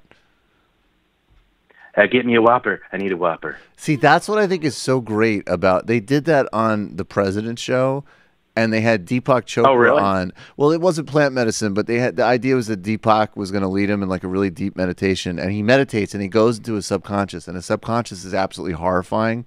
And then he has this breakthrough where he realizes that he is all of these identities that he rejects in his subconscious, whether it be like the crone or the masked man. Like they really get into like, first he's like going up behind a Miss America pageant contestant to grope her, and then she turns around and she's like looks like literally like a crone, like in the proper sense that's used in like fairy tales. And she turns to him and she goes, "I'm the same age as you." Ha ha ha ha ha. And he goes, no. And he kind of like blubbers out. And then, and he goes through all this and he cries. And at the end, he's like pointing to all these people. He's like, "You are I and I am you." And then Deepak snaps his fingers and takes him out. And Deepak's like, "So how was it?" This is an episode of The President Yeah. Show? And Deepak goes, "And so how was it?" And then he goes, "Fine, didn't learn anything." Just like the perfect. All right, I got to see that. Hey, Jamie, let me just ask you this real quick. What type of plant medicine are your friends taking? All types. Are they the kind that grow out of cow patties, or are they kind that come from a vine? Yes. Oh, I mean, no, we're not we're not starting ayahuasca church, not yet. That's like part of my 5-year plan. All right. Well, because I guess it kind of depends. You know, if it's the kind that comes from the cannabis flower, that's one kind of movie. If it's the kind that comes from the the spores of the mushroom, that's another kind, maybe. Yeah, I mean, I don't know exactly what these people have obtained, but I think it's safe to say they have like a real tolly plate on their hands. It's a completely different different They've got a medicine sort bundle of they're just going to lay out. A tasting menu, if you will. It's a totally different trip. Oh, my God. A flight of mushrooms. I've never seen that, but that's a great idea. Different trip. Next time I'm on Plant Medicine, I'm going to listen to your intro song, Matthew. That's cool. Listen to all of Injustice for All from start to finish over and over. Yeah, probably not. One of the best times I ever had. Even when I'm Plant tripping, Medicine I like listening, good music. Listen, the one of the best times I ever had on Plant Medicine in my youth was listening to Lou Reed's Perfect Day like 45 times in a row. I love that and just song. like sobbing and laughing and sobbing. It was like the most amazing experience I maybe ever had. I have to even say, this white day. people going on for way too long about their drug experiences does remind me of a good Dave Chappelle impression. So we're going to leave it there. Leave it there. Thank you, buddy. Matthew. Yes. Way to wrap it up. Yep. I'm a pro. Thanks, brother. Film guy Matthew. Duck the landing. Thank Epic you, read sir. there. Always a pleasure. Take care, man. Good luck out there, Jamie. Thank you. Bye-bye. Bye. All right, everybody. We're going to go to the fun half. Become a member of the Majority Report today. Of course, you can go to our website, our new and improved website. Our new and radically improved website, I would say. Where you can join. That's how this show happens. That's how it sustains itself. Use our jet link as a pass-through. JustCoffee.coop. A win for everyone. The environment, for workers, for a cooperative economy, and of course for us and for you, because it's great tasting organic coffee. Check me out on The Michael Brooks Show, iTunes, YouTube. We will go to the fun half, 646-257-3920, 646-257-3920, about to turn on the IMs. See you shortly.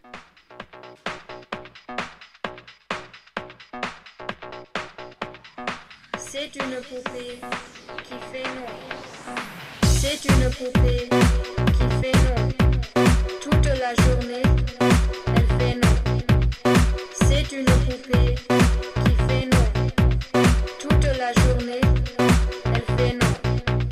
C'est une poupée qui fait non, non, non, non. Toute la journée, elle fait non, non, non, non. Elle est tellement jolie.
Welcome back. We are on the fun half. Should have set it up top. That coupon code for justcoffee.coop. If you go there, you can use the coupon code majority to get 10% off. And for Jet, it is majority kickback is the site. You can yes, spread the word. And we should and we'll tweet that stuff out more so. We do sometimes, but and also on Facebook. Steve Mnuchin, okay. Which number is this on the list? Oh, okay.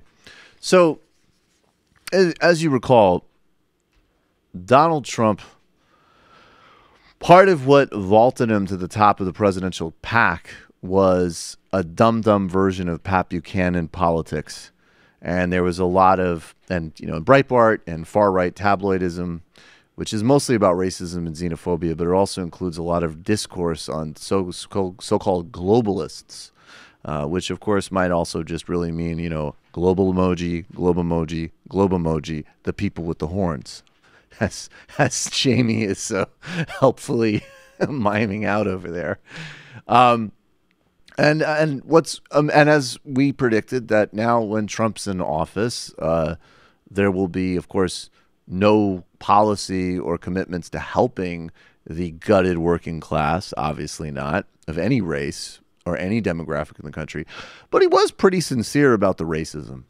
And so you have to ask people like Steve Mnuchin, okay, who is one of the worst people on the planet, grew up with everything handed to him and then made even more by profiting handsomely off of foreclosures, essentially, and was really at the epicenter of the abuses that took place emanating out of the financial crisis and the housing bubble.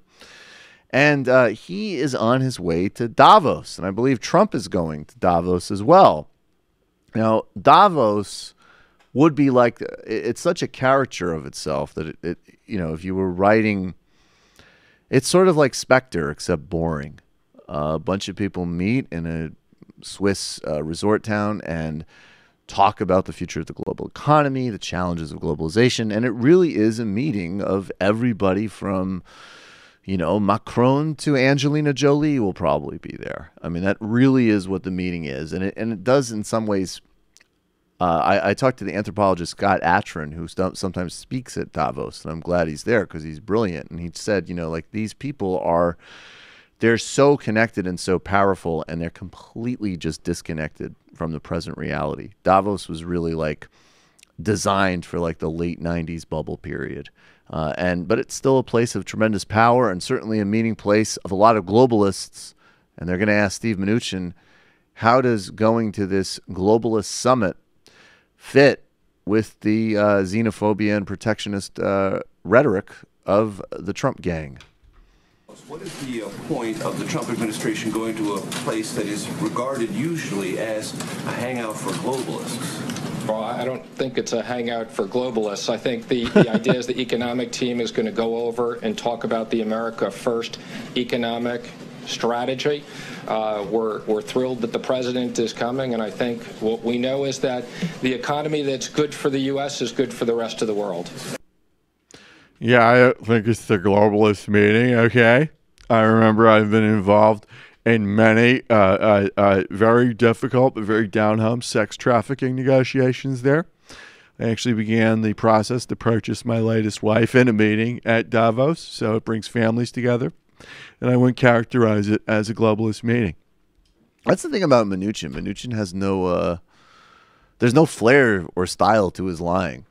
He just sort of is like, no, it's not. His mouth looks like a scarecrow's mouth where the stitches got ripped out, yeah, but then he still can talk. Now he's just learning how to talk. It's like he tries to talk without his lips touching each other. Yeah, you got to conserve energy by not moving your lips, okay? Yeah. I hope he gets cucked by Trump. Seriously. Yeah. Is that really the best piece you've ever had? Come on, Steve. I know that you're very active in the hooker market. I know that Mnuchin would just be like, I know what you're doing, Mr. President, and if The girls from LA are here. I will go with you. And I don't care that my wife is hearing it. Mnuchin's the type of guy who probably has already offered his wife to Trump, like in tribute. Like, I don't think it's going to be difficult with him. All right. You have headphones over there, man? Oh, yeah, you're good. No, you can stay. I'll be back. Okay. Brendan, I'll be back. Brendan's moving to the sidekick chair. I caught him on camera for a second.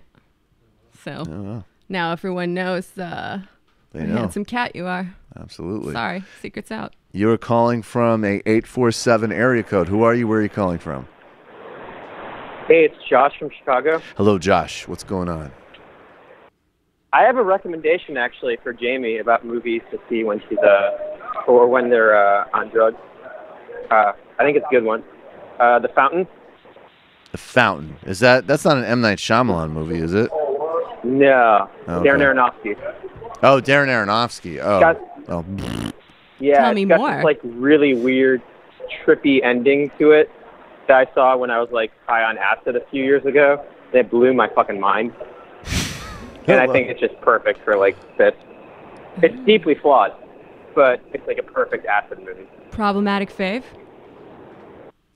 Yeah. Problematic fave. All right, I will take it under advisement. Thank I'm my you. own problematic fave. Thanks for the call. Thanks, brother. Josh is like always on the move. You are calling from a 267 area code. Who are you? Where are you calling from? Hey, Fran from Philadelphia. Hey, what's going on? Can you guys hear me? Yep. All right. Go ahead, man. All right. Hey, I'm calling about shitcoin. First, Do we are have you that familiar new with, drop ready? Dogecoin? Wait, hold on 1 second. Say it again? We have a new drop for this. Go ahead. Yes. All right, no, you can go ahead. Matt doesn't have it yet, but it'll All right. happen. Sorry, Yeah. I can't hear the drop. No, So, go ahead. Go ahead. You know, just before anyone gets, this could be the Bitcoin call to end all Bitcoin calls. Mm. So like, let me in here, and I'll shut the door behind me.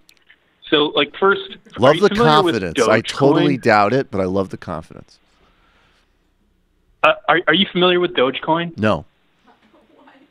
So, but you know the Doge meme, right? It's the dog that says like much. Yeah, much currency. That's okay. Yeah. Yes, I am familiar with Okay. that. Well, Yes. well, shitcoin is an early financial derivative of cryptocurrency that got its start as an excremental byproduct of mining Dogecoins. So it's Doge shit, if you will. But shitcoin has this additional feature that I think would make it a lot more appealing to left post-Keynesian MMT types than your usual crypto libertarian cointards that have been calling into the program. And so when you're mining for shitcoin, you can't just rely on your GPU or your gaming rig and passively make, $10 a day. You've got to get your hands dirty. Right. You have to step outside your front door, walk down the sidewalk, and look for abandoned piles of dog shit. Right. And so true to its name, shitcoin requires actual shit in order to verify transactions. Mm-hmm. So, and the existence of the shitcoin is completely dependent on the underlying shit. So instead of the gold standard, we basically have the shit standard. I think every And time I talk unlike- about currencies, I basically would like to go live in a hunter-gatherer society. That's always my big conclusion. No. I would like to trade Yeah, like, and coconuts I for think- like boat parts and be left alone. I mean, Yeah. like you could totally bake shit into currency. But here's what I'm getting at. So like, Yeah. unlike gold, shit is both a renewable and a time-limited resource. Shit is always happening, but shit is also always decomposing. And on this program, it's been mentioned that you all find the anti-inflationary feature of cryptocurrency to be problematic. That's right. Because it eliminates, the benefits of inflation for reducing the value of debt, and I Right. would completely agree. Right.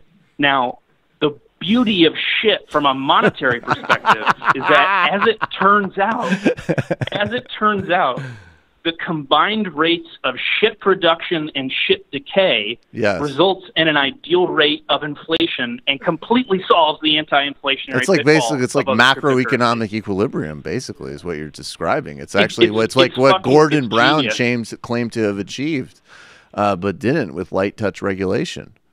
You've found literally you found the actual universal exchange. Can I? I think it could be summed up in this. Yes, you please. can have your shit and eat it too.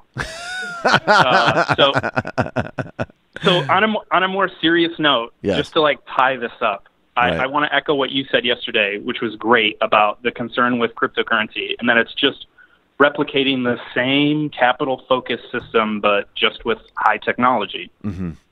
And I'm like really surprised that, the callers who've been taken in by coin mining, that they're completely unaware of how not game changing at all cryptocurrency is. Hey man, I look. And yeah, I want- yeah. No, sorry. Go ahead.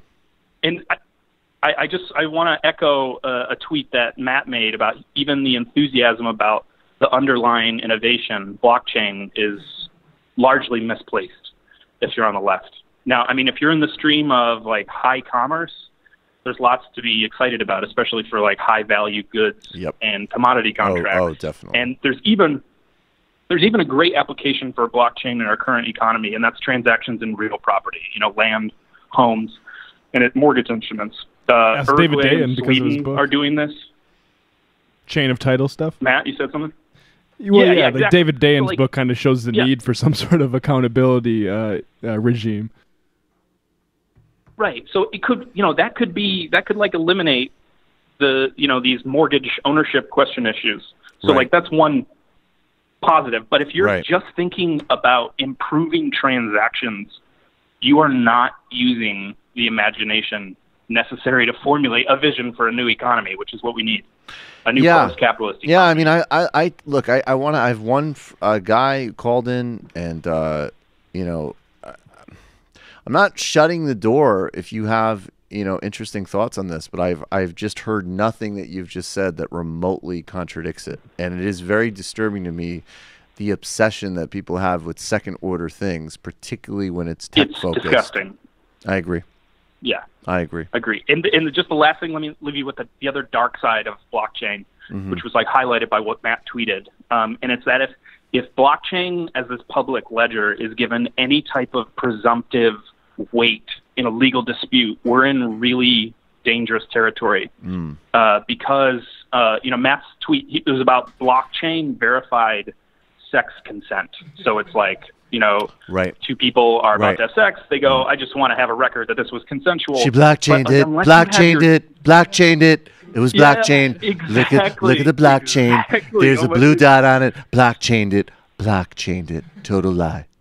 And unless you have like a third party trusted Actually, friend can I who just is, like, add to that? verifying your consent. How perfect Let me example finish is here and I'll that get off. of Go how ahead. perfect example of that though is of like how the same dynamics that infect everything else will apply to this next tool, because the same system of coercion that could have violated someone's consent to begin with is the same thing that will make you confirm that it was consent. Well, it's just amazing that people can't think beyond that. Yeah. It's a fundamentally under-socialized nerd vision of how the world works.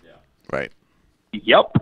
And the last sort of dark side I want to leave you with is apparently the Chinese government is coming up with this is not blockchain yet, but it's a social media based like party loyalty system that it's like this weird totalitarian like meritocratic measure to get people to advance in the party based upon loyalty. I mean, it's straight out of Black Mirror, the you looking at your social media rating as like your actual standing in society.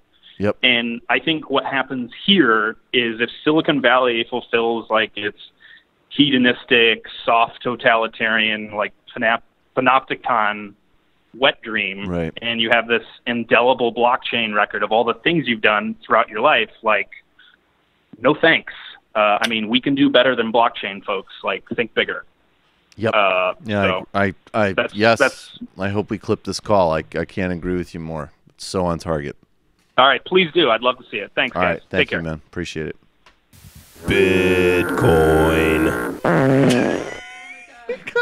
Never heard that before. At Violent Defiant on Twitter. That guy's a genius. James, thank you.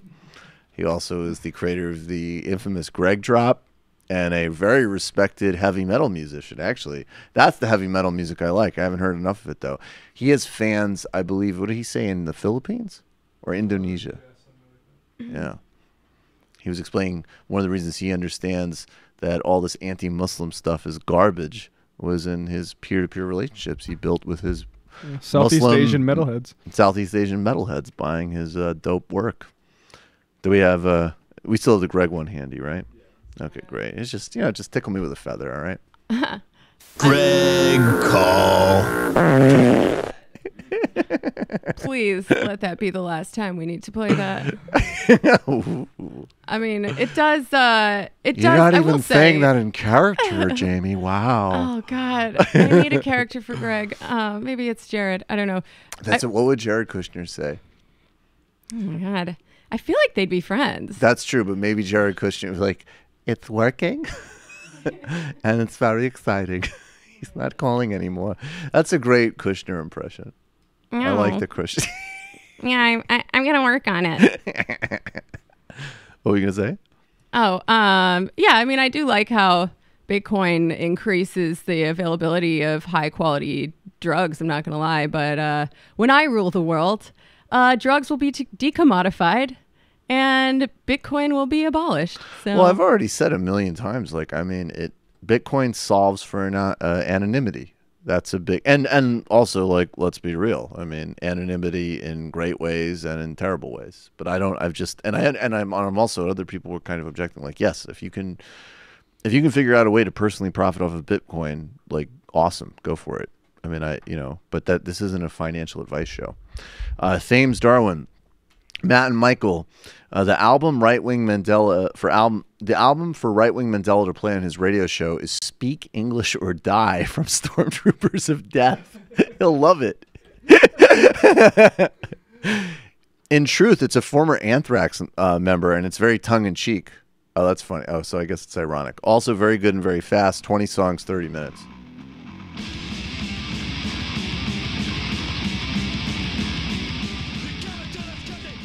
Yeah, Anthrax. See, I actually kind of like that.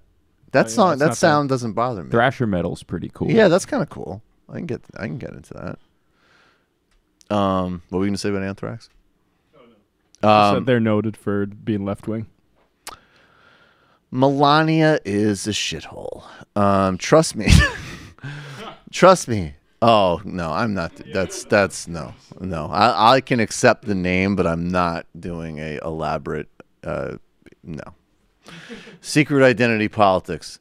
There was some confusion yesterday regarding Bitcoin. Bitcoin can be hacked, but only by women. Hence, women are not allowed to own Bitcoin. Bitcoin data can be fed into 3D printer to create human stem cells. And also, you can only use Bitcoin to buy Jeeps. Jamie's friends listened to Smiley Smile by the Beach Boys. More disinfo about Bitcoin. I like that a lot.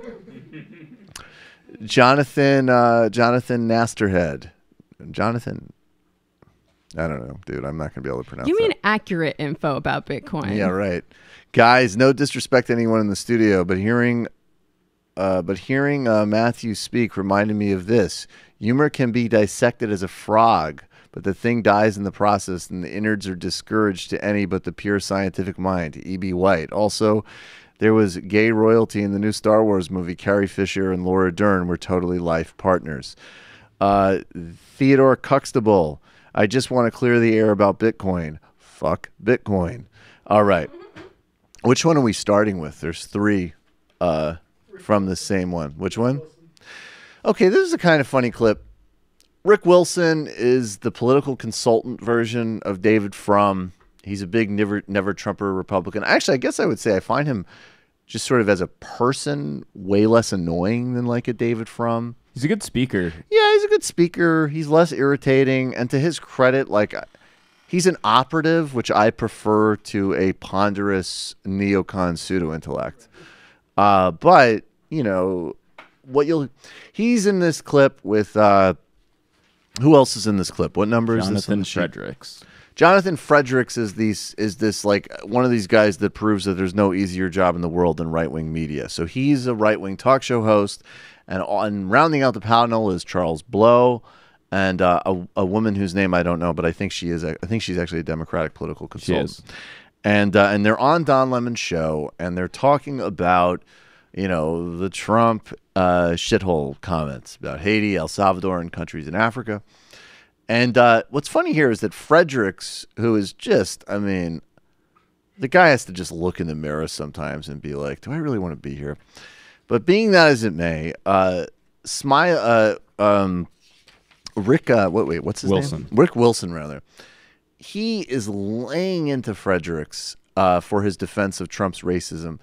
The thing here that's a little funny is that Wilson is going to really double down on the fact that, you know, Haitians and El Salvadorans perform menial labor. So he kind of unintentionally does some of the same stuff that he's critiquing, but he is genuinely pissed, and it's pretty entertaining.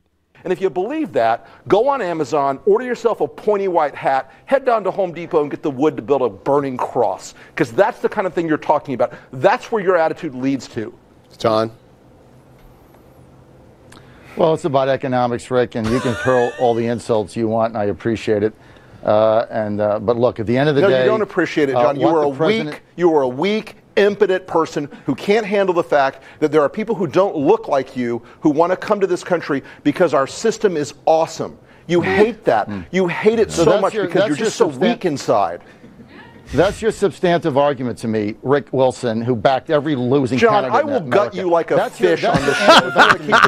You don't have a substantive argument. Okay, Your guys. argument is based entirely on the fact that those people are brown. Let me respond with a substantive answer. That's pretty funny. Charles Blow, who's like known to like say a lot of things, his reaction to that is just priceless. He's just like laughing. He's like, "Oh my god, look at these two guys. He's totally losing it." If you know, we always say like don't really trust the never Trumpers, but if Rick Wilson actually disemboweled that guy, or what do you say, gut him like a fish? Yeah, that's right. I'd take him at his. I'm not advocating it, but if Rick Wilson literally was like, "No, I am going to murder you," I don't mean this as a metaphor or euphemism, then I would say that I would like to interview him on both shows. I kill for conservative values. That whole our system is awesome, and you see the woman next to him nodding like, yeah, that's right. Like, it's so awesome that we go and exploit labor resources from underdeveloped countries and then terrorize people to a position where they're forced here to come to immigrate, and then have a bigot president. And now this is Don Lemon. Is this his opening? Okay. Don Lemon. I mean, Don Lemon is the type of guy that used to be like the joke with Don Lemon. I mean, Don Lemon actually defended stop and frisk back in the day. Like, the joke with Don Lemon was that he was like he would be like on the Upper East Side going to cops. Like, I've seen like 3 Dominicans in my neighborhood, officer. Like, what happened to stop and frisk? The racism of these people and of Trump is too much even for him. And I think someone like Don Lemon is actually more interesting than a never Trumper. It's interesting when just kind of like a sort of, you know, total middle of the road, ruffle no feathers TV personality gets, just a suit, an empty suit, gets genuinely morally offended by this guy's grotesqueness. And it's actually pretty, I mean, you know, I didn't know Don Lemon had it in him. It's great. This is CNN Tonight. I'm Don Lemon. The President of the United States is racist. A lot of us already knew that. Today, President Trump, talking with lawmakers in the Oval Office about immigrants from Haiti, from El Salvador, and Africa, said, and I quote, "Why are we having all these people from shithole countries come here?" But you know who he did say he would welcome here? He said the U.S. should bring in more people from countries like Norway. Just a thought. And CNN is told that he went on to say, "Why do we need more Haitians? Take them out." Those comments are frankly disgusting. There's other language I'd like to use, but we are on television. Yeah, I mean, I don't know. I mean, what other way is there to react to Trump than that?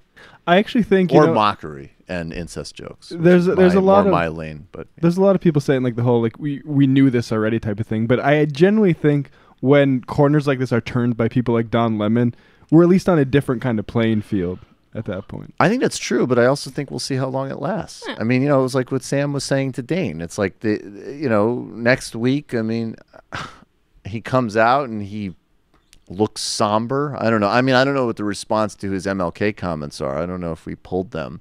I know that he ignored questions, literally questions, a volley of people asking him, "Are you racist?" And he just walked out. I don't know. I mean, on the one hand, it's a very low bar to realize that Trump is bad.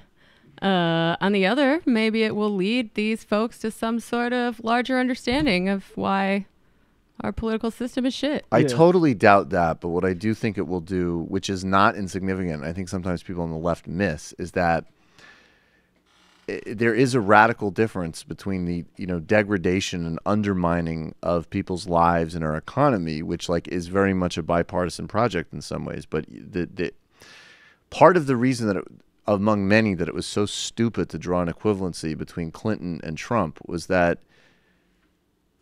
people weren't even thinking that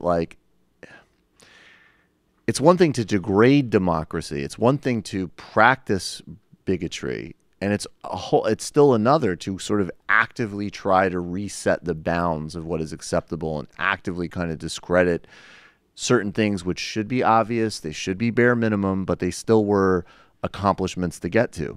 So I think what it is it's not a sign that people like Don Lemon are going to have great, brilliant systemic critiques, but they're at least laying a marker that okay, Haiti's a shitty country, we're going to stop there. We're not going to keep, this isn't going to be another, he said, she said type of situation. It's bigotry, and that's all there is to it. Of course, on Fox, they're going to take this as the opportunity to push the ball further to just move more and more formally into overt racism. I mean, which basically Fox was already there. And this is Jesse Waters. Oh, we played Jesse. When did we play Jesse Waters? Oh, I totally spaced that. So Jesse Waters did that, and we didn't pull Tucker. Okay, well Tucker did an aggrieved segment.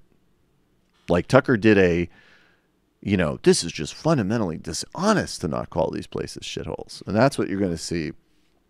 That's what the next move will be, without a doubt. Yeah, I've stayed in some very nice hotels in Haiti. Right. Or not nice enough. You're calling from a 617 area code. Who are you? Where are you calling from? Oh, is this me? Yes, this is you. Can you hear me? Yep. Oh, fantabulous. This would be Rachel in Kiev. Rachel in Kiev. Yeah. How's it going there? What's the reaction? Yeah. Is Kiev a shithole? To what? It depends on who you ask. Honestly, I like it. God damn it! I like it then too. again, I like a lot. Blah, blah, blah, blah. Many things to say and go. You can hear me, yeah? Yeah, I can hear you. What's on your mind? Maybe pick right. one, because we have 10 calls backed up. Pardon? Maybe pick one, because we have 10 calls backed. Okay. I'll be lickety split. But there is a major echo between YouTube and Google Voice and so forth. Just so you know.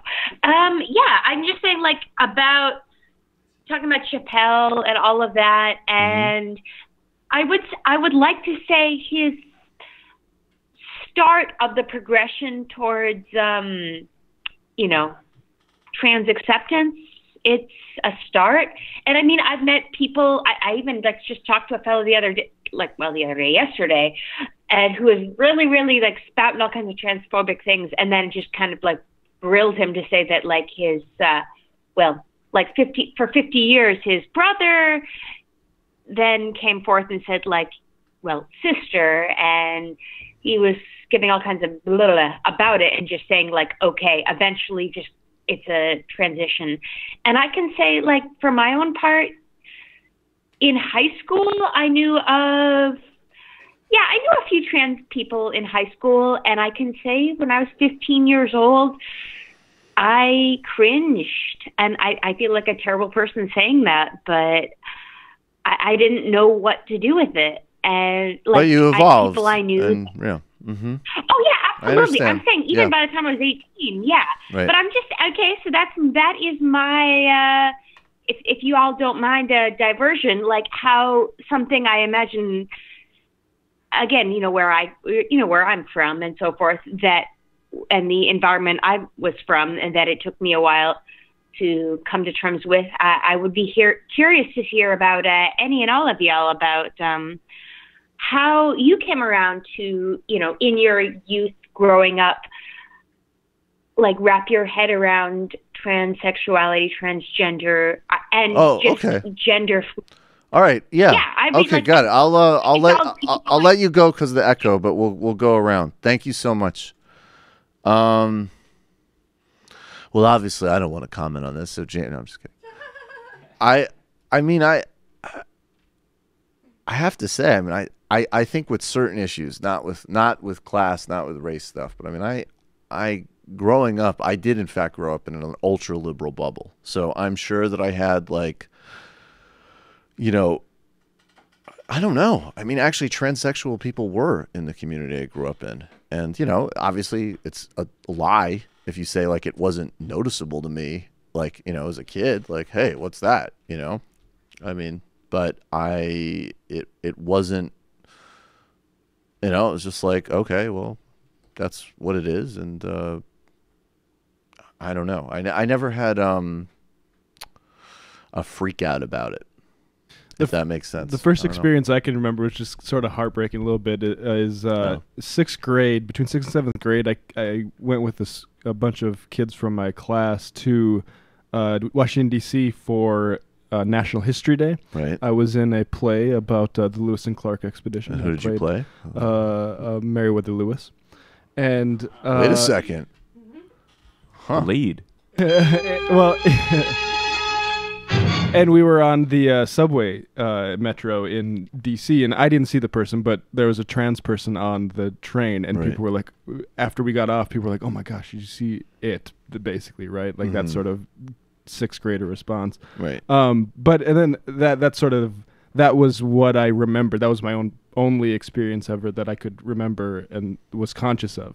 And then, after that, it was sort of the LGBT stuff, I was sort of just on board with that. My family wasn't like anti-gay or anything like that, so I never really had to overcome any instilled discriminatory beliefs personally. But I remember my first real transgender friend back around right before I went to college. I remember my only real conversation and points of ignorance were not in her feeling and transition, but literally the physical. I'm like, whoa, you're doing that to your body? That's I meant it in a very physical sense. That's an intense thing to do.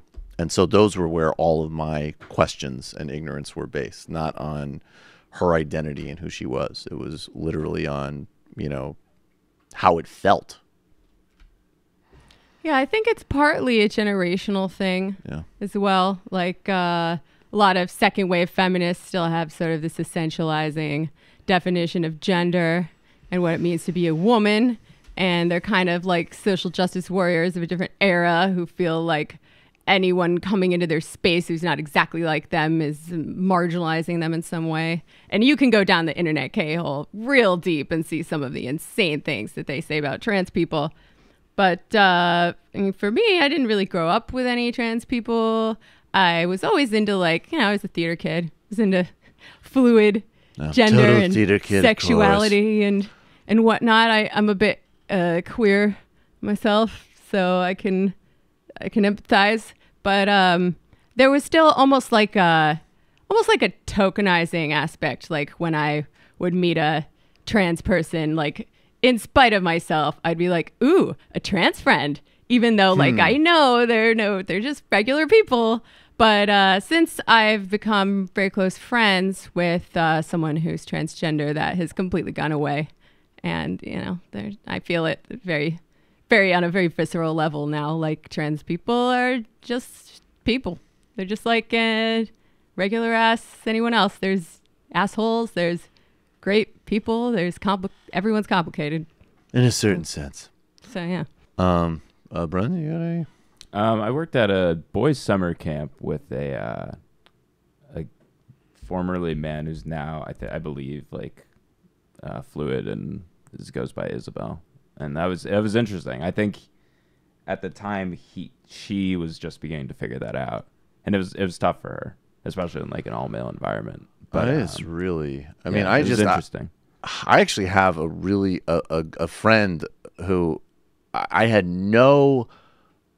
there was no even, we weren't like best of friends, but we hung out pretty regularly back in Massachusetts, and there was no, like, it just wasn't on the radar of conversation. And I noticed, because we're connected on different social media, that she started a transition about a year ago, and we finally caught up and talked about it. And I was really happy for her. And, like, I said, hey, are we going to, she moved, and we always try to kind of figure out a time to get a catch-up drink. And I said, well, when are you going to be in Massachusetts next? And she was basically like, yeah, I'm not. Like, my family's not into it, so I don't really visit, Mass anymore.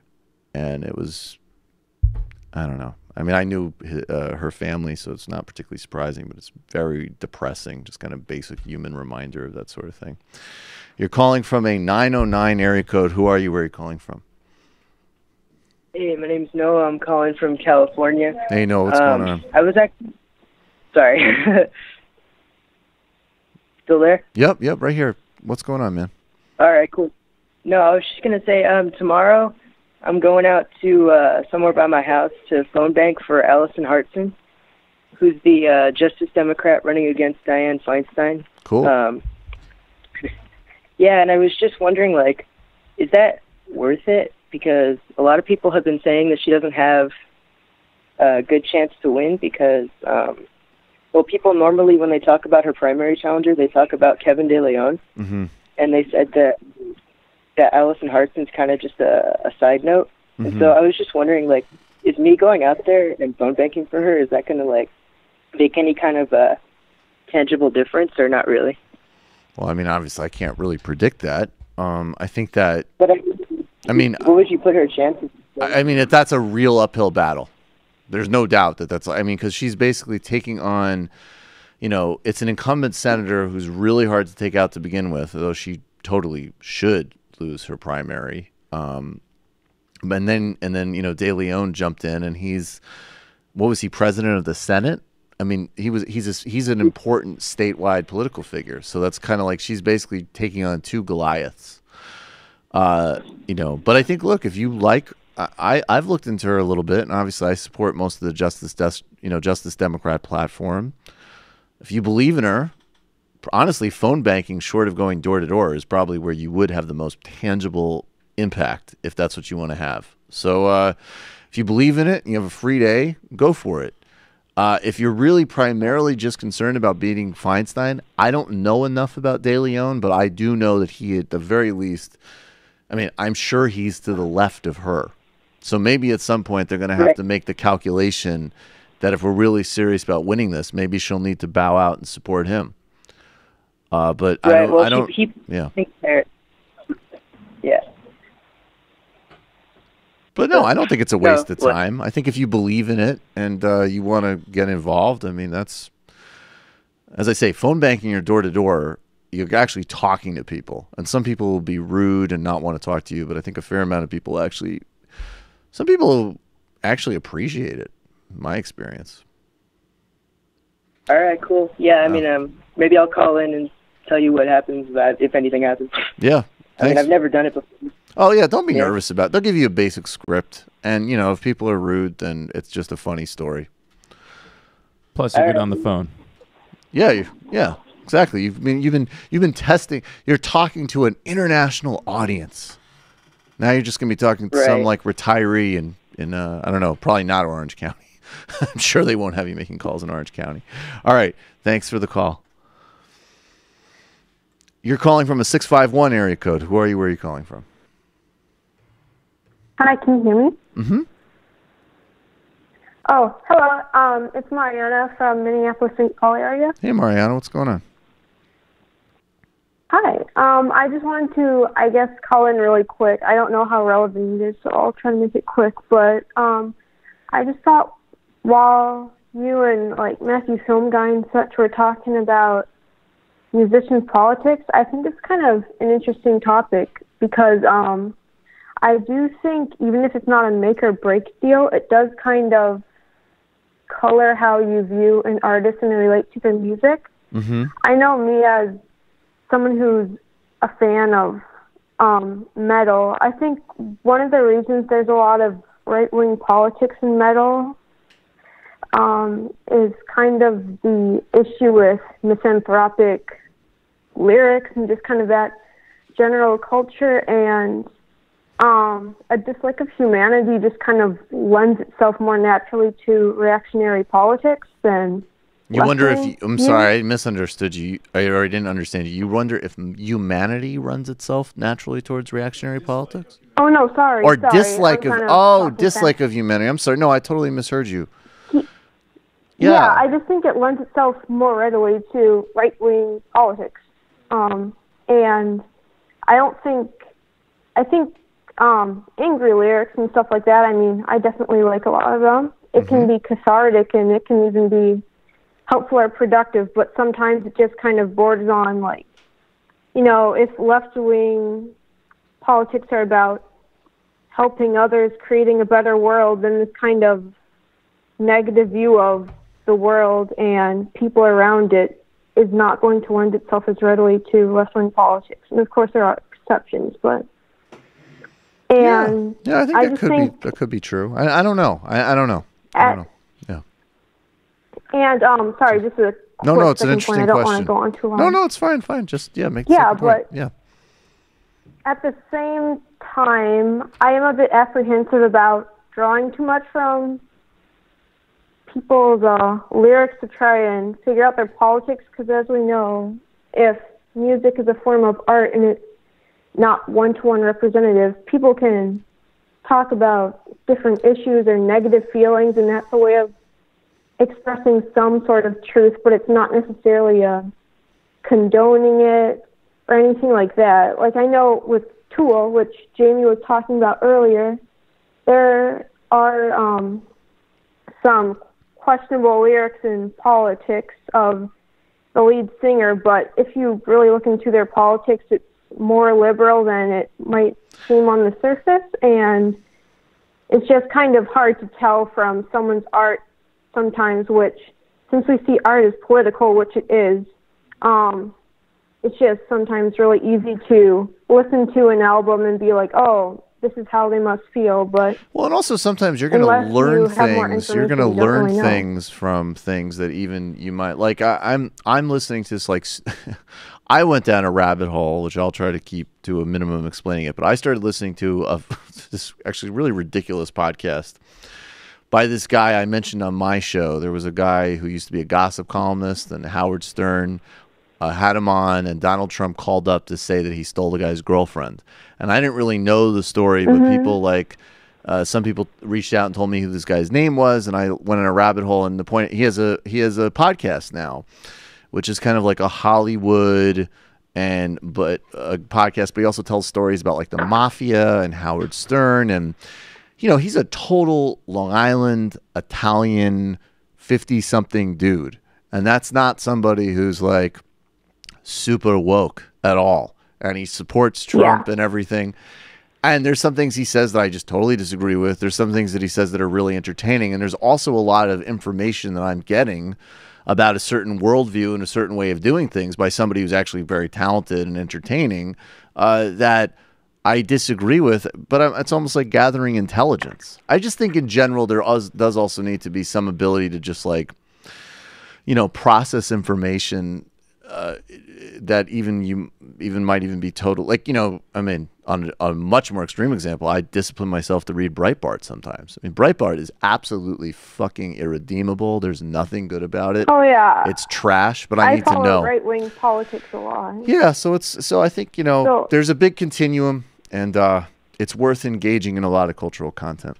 I mean, I think the fact that you're even Yeah. thinking about it and contemplating it means that you are just fine. Totally. And you can enjoy the things you enjoy. You should worry about it. And, at the end of the day, we all got to make this choice for ourselves. I think it definitely, I think. I mentioned about coloring. I'm reading about the modernists now for some I'm researching, and I came across this D.H. Lawrence quote. Sorry. What was that? I was trying to play Mission Impossible and I mishit it. No, okay. That might have been funny. Well, so I was thinking about maybe reading some D.H. Lawrence books, and then I found this quote by him, Women in Love and Lady Each Other's Lover. Here's a quote in a letter he wrote to one of his friends. "If I had my way, I would build a lethal chamber as big as the Crystal Palace, with a military band playing softly and a cinematograph working brightly. And then I'd go out in the back streets and the main streets and bring them in, all the sick, the halt, and the maimed. I would lead them gently, and they would smile me a wary thanks, and the band would softly bubble out the Hallelujah chorus." And I'm like, I don't want to read your books now. He was like, not sound of mind exactly either. I mean, here's a good question for everybody. Sorry. Sorry. No, who go is ahead. your most problematic fave? That's interesting. Mariana, before we do that, Mariana, do you have anything else you want to add real quick before we let you go, and then we'll answer that? That's a really good question. No, basically I was going to say, except for the extremes, like I wouldn't support fascist group or whatever, I do think that since there's so many factors and people are complex, you can listen to music and be critical of it without necessarily making these like broad claims that you should or shouldn't listen to music. I mean, it's like any other piece of art. You can be critical of it while still enjoying it. Thank you, Mariana. All right, problematic faves. I would have said the Smiths and Morrissey, but I don't really listen to either of them anymore. Why are they problematic? Morrissey says some dumb shit about, like, he's a British nationalist. Okay, so basically. all right, so is this okay. It bugs me. No, I'm saying, is it the work itself, or is it just them as people? No, the music's fine. Okay. But I just don't listen to it because like I'm not in the mood. Because he's an idiot. Okay. Yeah. All right, Jamie. All right. I think mine is a tie. Yeah. Between T.S. Eliot, an anti-Semite whose words I got tattooed on my body in an ill-advised fashion when I was 19, and Swans. I don't even know who the hell Swans are. One of my favorite bands, also an accused rapist, and I believe the accusations. Brendan has left. He clearly doesn't want to deal with the heat of this question. Actually, I have a real one. Okay, what's the real one? Kobe Bryant. Jamie reminded me. Thank you. I appreciate you coming through with something real versus like, hey, some pretty nice innocuous music. But the guy's shockingly turned into a middle-aged dick because he's a multimillionaire rock star in the UK who didn't have political awareness to begin with. My most problematic, I mean, they're just endless. Basically, almost all music that I listen to, from Sizzla to Dipset. What'd you say? Chronix isn't that bad, is Chronix is not problematic at all. Chronix is very, very very good energy. I'm always gonna like Eddie Murphy, and I'm not talking about like problematic because it's terrible. I'm talking about problematic. He's hilarious, and wow, that's fucked up. From what I've seen, Howard Stern was funny. I mean, I also like T.S. Eliot. I don't have him tatted on me, but he is a really beautiful writer. Respect. Yeah, I mean, but I just can't abide Morrissey because of his support for Brexit. So. Oh, and all early, fair enough. All early 2000s emo music, also a problematic fave of mine. Why is emo music? Isn't that just like whining about like your girlfriend? A or lot something? of the guys involved have bad interpersonal relationships. Wildly misogynistic. Male possessiveness. Really? Yeah. I never listened to it. Yeah. I just heard the energy and didn't want to be near it. Much ink has been spilled on the emo-sogyny Of course. problem. Right about emo-misogyny. Well, we're about to have a freaking global nuclear war. Great use of time. Brendan, problematic faves. I wish I had thought about this more, to be honest. I'm trying to think. I feel like this is just a latent feeling I have that most of the post-war American literary guys probably have some bad shit that they've done that I feel is lurking there, just knowing guys in that world and like the things that like men with power sort of thing. And a lot of that stuff hasn't come out, but I just reading their stuff, I know it's there. I feel like Lolita's a problematic fave at this point. Yeah, definitely. That would be. See, that's where I'm weird. Even as well written as it is, I couldn't work through it. Because that, to me, that's like just an area where it's just too like visceral. It's just too disgusting. Yeah, if I were to just say like one, I don't. What? If I were to say one though, I would wager that Richard Yates would probably be the guy. Richard Yates. He wrote Revolutionary Road, which is one of the greatest books ever. I mean, I also really do. I think that there's also a conversation that at some point, like if we're going to keep going into these ways, that has to be had and is relevant. And if we're just being serious, of like distinctions between, of like evolving standards and norms versus like eternally completely unacceptable. Like those are in fact different things. I wish one of us said Ayn Rand.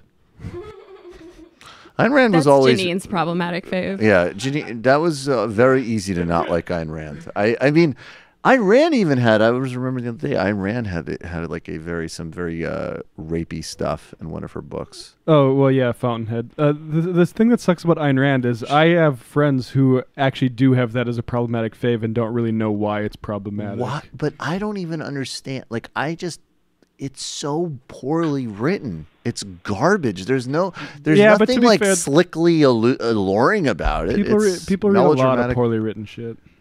I know, but I don't know if people are basing their lives around Tom Clancy or something. Like, you know what I mean? They might like crap, but I mean, the idea that she's some type of profound, like, it's almost touching. Also, most people don't read books at this point. I feel like our audience definitely reads. That's not true. Reading rates have been going up, Brendan. So don't slander the reading community. I'm part of it, but I want to keep it. Wow, I love strong borders. I love pussy on pussy violence. 2 book readers. Book war. What a losers. Hey guys, if you fight each other, maybe it'll hurt your eyesight. You won't be able to read anymore.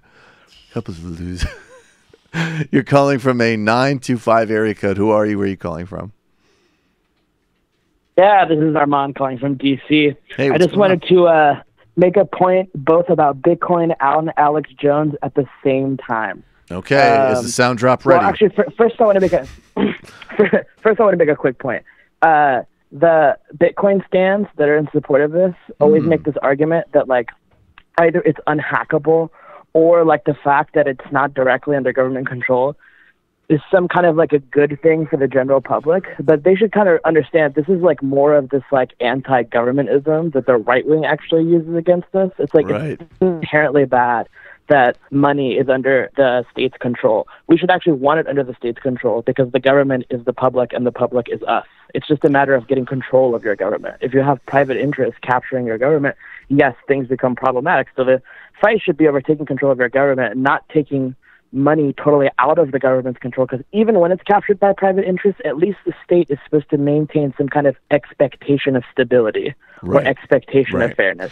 Bitcoin has no expectation, right? They can do anything that they want with it, and there's nobody that can stop them. And also, the idea that, like, because there's no inflation or whatever, like, it's inherently less volatile is actually, in my opinion, nonsense, because it's a currency that isn't supported by a state, so it's totally just based off belief in the currency.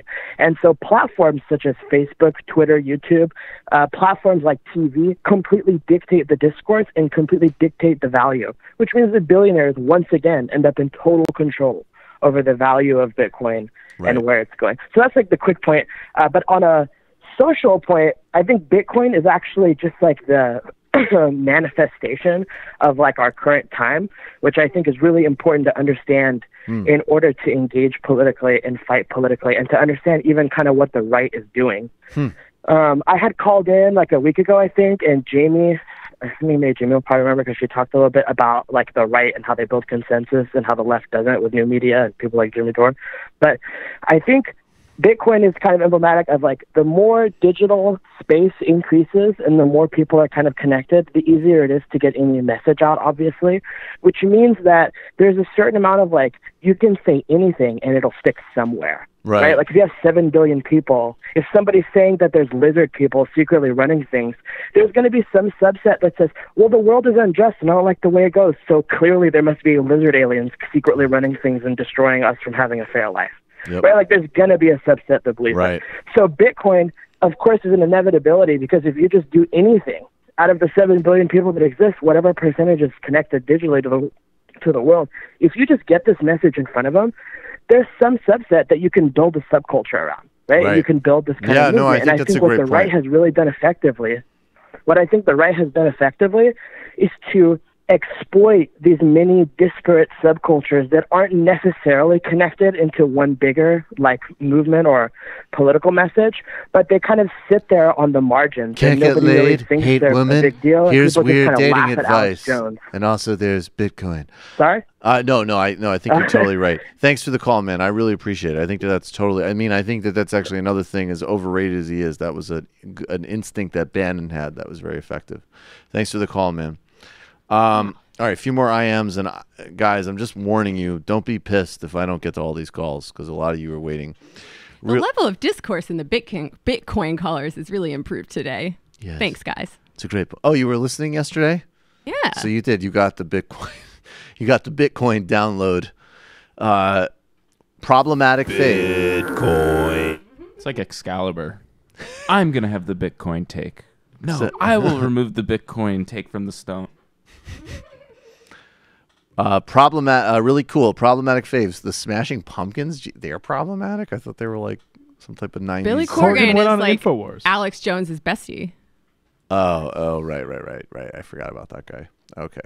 Barack Obama and right-wing Mandela.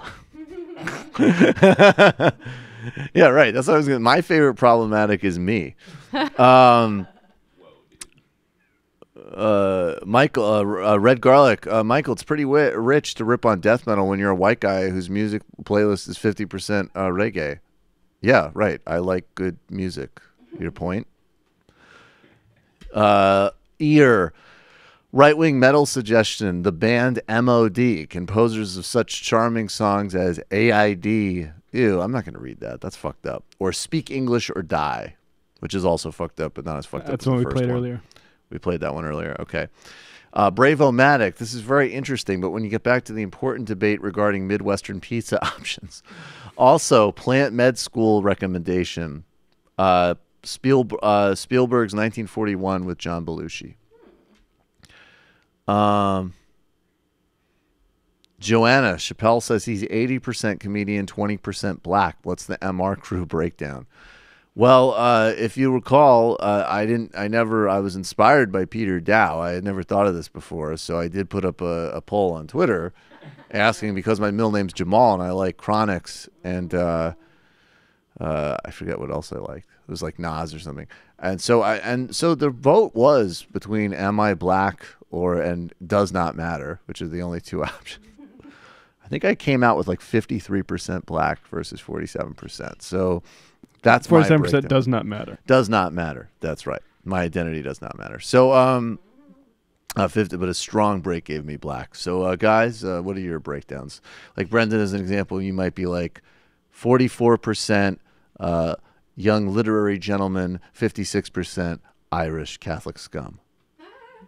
Yeah, 20%, no, let's say 80% outer borough trash, bridge and tunnel trash. 15% Irish Catholic guilt, 5% hot gas. Nice. Jamie. I mean, these are not going to add up to 100 because I did not have any time to think about this. We're not pro math on this show. Well, in fact, I regret making something up that equaled out to 100. I'm not anti-math, but that's like a topic for another time. Do not be a counter-revolutionary on math. We had to fight a very valiant and serious war against math nerds, and we finally won. Do not bring it back up. Oh. Yeah, it's before your time, and it was terrible. My bad. Do not be an apologist for big math. I didn't know. Yes. So I guess I would say off the top of my head that I am one part suburban teenage mall goth theater kid, one part early 2000s trying to be cool New York girl, one part secular Jew, and one part class trader. So basically Vice with good politics. Yeah, that's a great way to sum it up.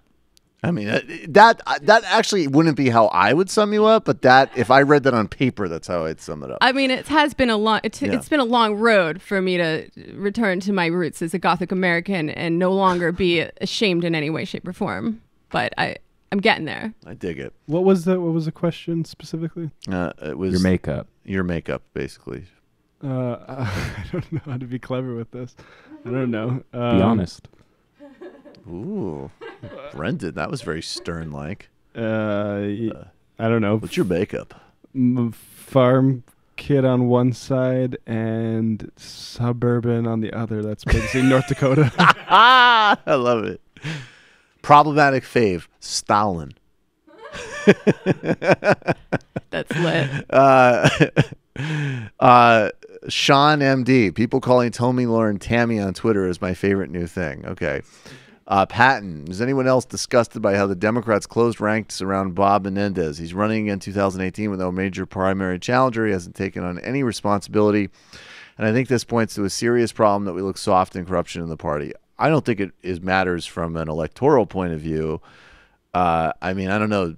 I mean, yeah, dude, there's a lot of corruption in both political parties. I would be shocked if any type of frontline Democrat challenged Bob Menendez. That's not what's happening in New Jersey. This is me, like, I hesitate to say this, but every time I agree with you and you should be disgusted, but I would reserve your disgust for the structure and not like the specific case study. But that's just me. And as much as a scumbag as Menendez is, thank God he didn't get convicted. That would have been another Republican in the Senate. Ted Cruz is a Zodiac. You shut your goddamn mouth, Jamie. Major James Keenan is a god among men and a former Marine. I don't know who that is. How dare you speak blasphemy? And Michael, I thought you had great taste in music. First Metallica, and now first Eminem, and now the fucking hatred towards Metallica. Fucking snowflake. All right, dude. Hey. Look, well, Jamie's gonna really lay you out, but let me just say really clearly, Eminem is a mediocre rapper at best with a voice that's fucking grating, and everybody from Future to Biggie, he's not even in the remote realm as, okay? Grow up, it's not 1999 anymore. And Metallica, maybe I'd hate them if I even recognized their sounds because I don't care so much. Now, go ahead, Jamie. I was just going to say, I think I'm the only one in here who likes Tool. So maybe you should direct your anger elsewhere. I listened to Lateralis, but I've heard, he has libertarianish views. Oh, well, you know what? That actually probably would be the one area. Like, if my favorite dance hall star, like, if like Capitan was just like, why no invest in Bitcoin? I'd be like, fuck you. Never listening to you again. Like, Nas is the only one that gets away with Bitcoin bullshit because he's too high. We all have our red lines. Yeah, that's right. Oh, yeah. Oh, okay. As for tripping shows, I recommend Rick and Morty, followed by Interstellar 5555. I don't know. Is that the show that's got high-level humor for highly intelligent people? Which one, Rick and Morty? Yeah. That's what they say. Doesn't Nice. Oh, yeah. And Matt, of course Rammstein is liberal. They grew up in Eastern Germany during the Cold War and worked in factories as kids. God, you all need to go to a museum or something. It's not immediately apparent from somebody who doesn't know German that this metal band from Germany that has a bunch of flames at their live shows is I know. like... I know. I'm so sorry that I was not fucking getting mugged up on Rammstein. Apologies. What was the song that we played with Perrine in the post game where we layered Mark's reading with metal music? What was that? What band was that? Let the Bodies Hit the Floor. Let the Bodies Hit the Floor. That was awesome. What's the band? I like that metal band that told Greg Gutfeld to cease and desist when they played their song on Fox. That's cool. Muse told Glenn Beck to stop playing his music because, to be fair though, they're conspiratorial in a very similar way. But that's why Glenn Beck liked him, and then they're like, "No, don't stop. You're a racist. Stop playing." The narcissism of small differences. It is funny though that like all of the I think Pat. Drowning Pool. That's right. Drowning Pool. You're calling from a 908 area code. Who are you? Where are you calling from? Hello? Hello. Hello, is this me? Hi, Mike. What's up? I'm Alex from Baltimore. Hey, what's going on? Nothing much. I wanted to, I've been listening for a long time, wanted to call in as you were talking about, or Jamie was talking in passing about Rammstein symbolism, and you kind of crossed a tripwire there, and I just wanted to fill in some blanks. I won't be super quick. I know you're running out of time. Let me just say really quick, James, get ready for the death metal sound drop. Thank you. Go ahead. I was a metalhead, and then I aged past 13. But anyway. Yes, so far. Rammstein. What am I listening to here? You just got yourself a Jew horn there, dude. I like that line. Okay, go ahead. Thank you. I appreciate that. But Rammstein actually, Jamie was talking about, I believe, Zizek talking about Rammstein appropriating fascist symbolism. They actually kind of got that from a art rock industrial band called Laibach from Slovenia. I don't know if you guys know too much about them. I know John Oliver rather clumsily but hilariously did talk about their visit to Pyongyang a while ago. But they came from I know with back in the 80s with Tito was the head of Yugoslavia. He with all of his problems did let art communities flourish, and there was a punk counterculture homosexual scene where industrial bands kind of came out of, and Laibach was definitely the biggest one. They started an art movement where they were appropriating fascist imagery, because basically, taking at the face value of the imagery, it's actually pretty damn ridiculous, just like your shirtless drummers and men hollering and things like that. It's so overtly homosexual and it's overtly ridiculous sounding, and they would like cover Western songs with German lyrics and yell them like this and stuff like that. And Rammstein actually got their symbolism from that. It's actually all right, we got it. I got one question. Matt has a question for you. Matt has a question for you. Is this does Motorhead? Is this what Lemmy was doing with Motorhead too? I've never actually looked into it that deeply. Not really. Lemmy. Again, I'm less versed on metal stuff, but I mean, Lemmy that was kind of a punk thing. Okay. I know he used like the Iron Cross or whatever. Right. Thanks for the call, man. It was. Appreciate it. It came out with a lot of art. There was also painters. There was a theater troupe. There was philosophers, Peter McClure. Lots of historical context. It's worth looking into. I know a British journalist, Alexi Monroe, wrote a book about them called Interrogation Machine, if you want to check that out too. Alexi Monroe, Interrogation Machine. Thanks for the call. Thanks, man. Yeah. Appreciate it. All right, guys. Only one or two more calls at most. I apologize. I know a lot of you have been waiting, but and if it's about heavy metal, I am hanging up immediately. You're calling from an 810 area code. Who are you? Where are you calling from?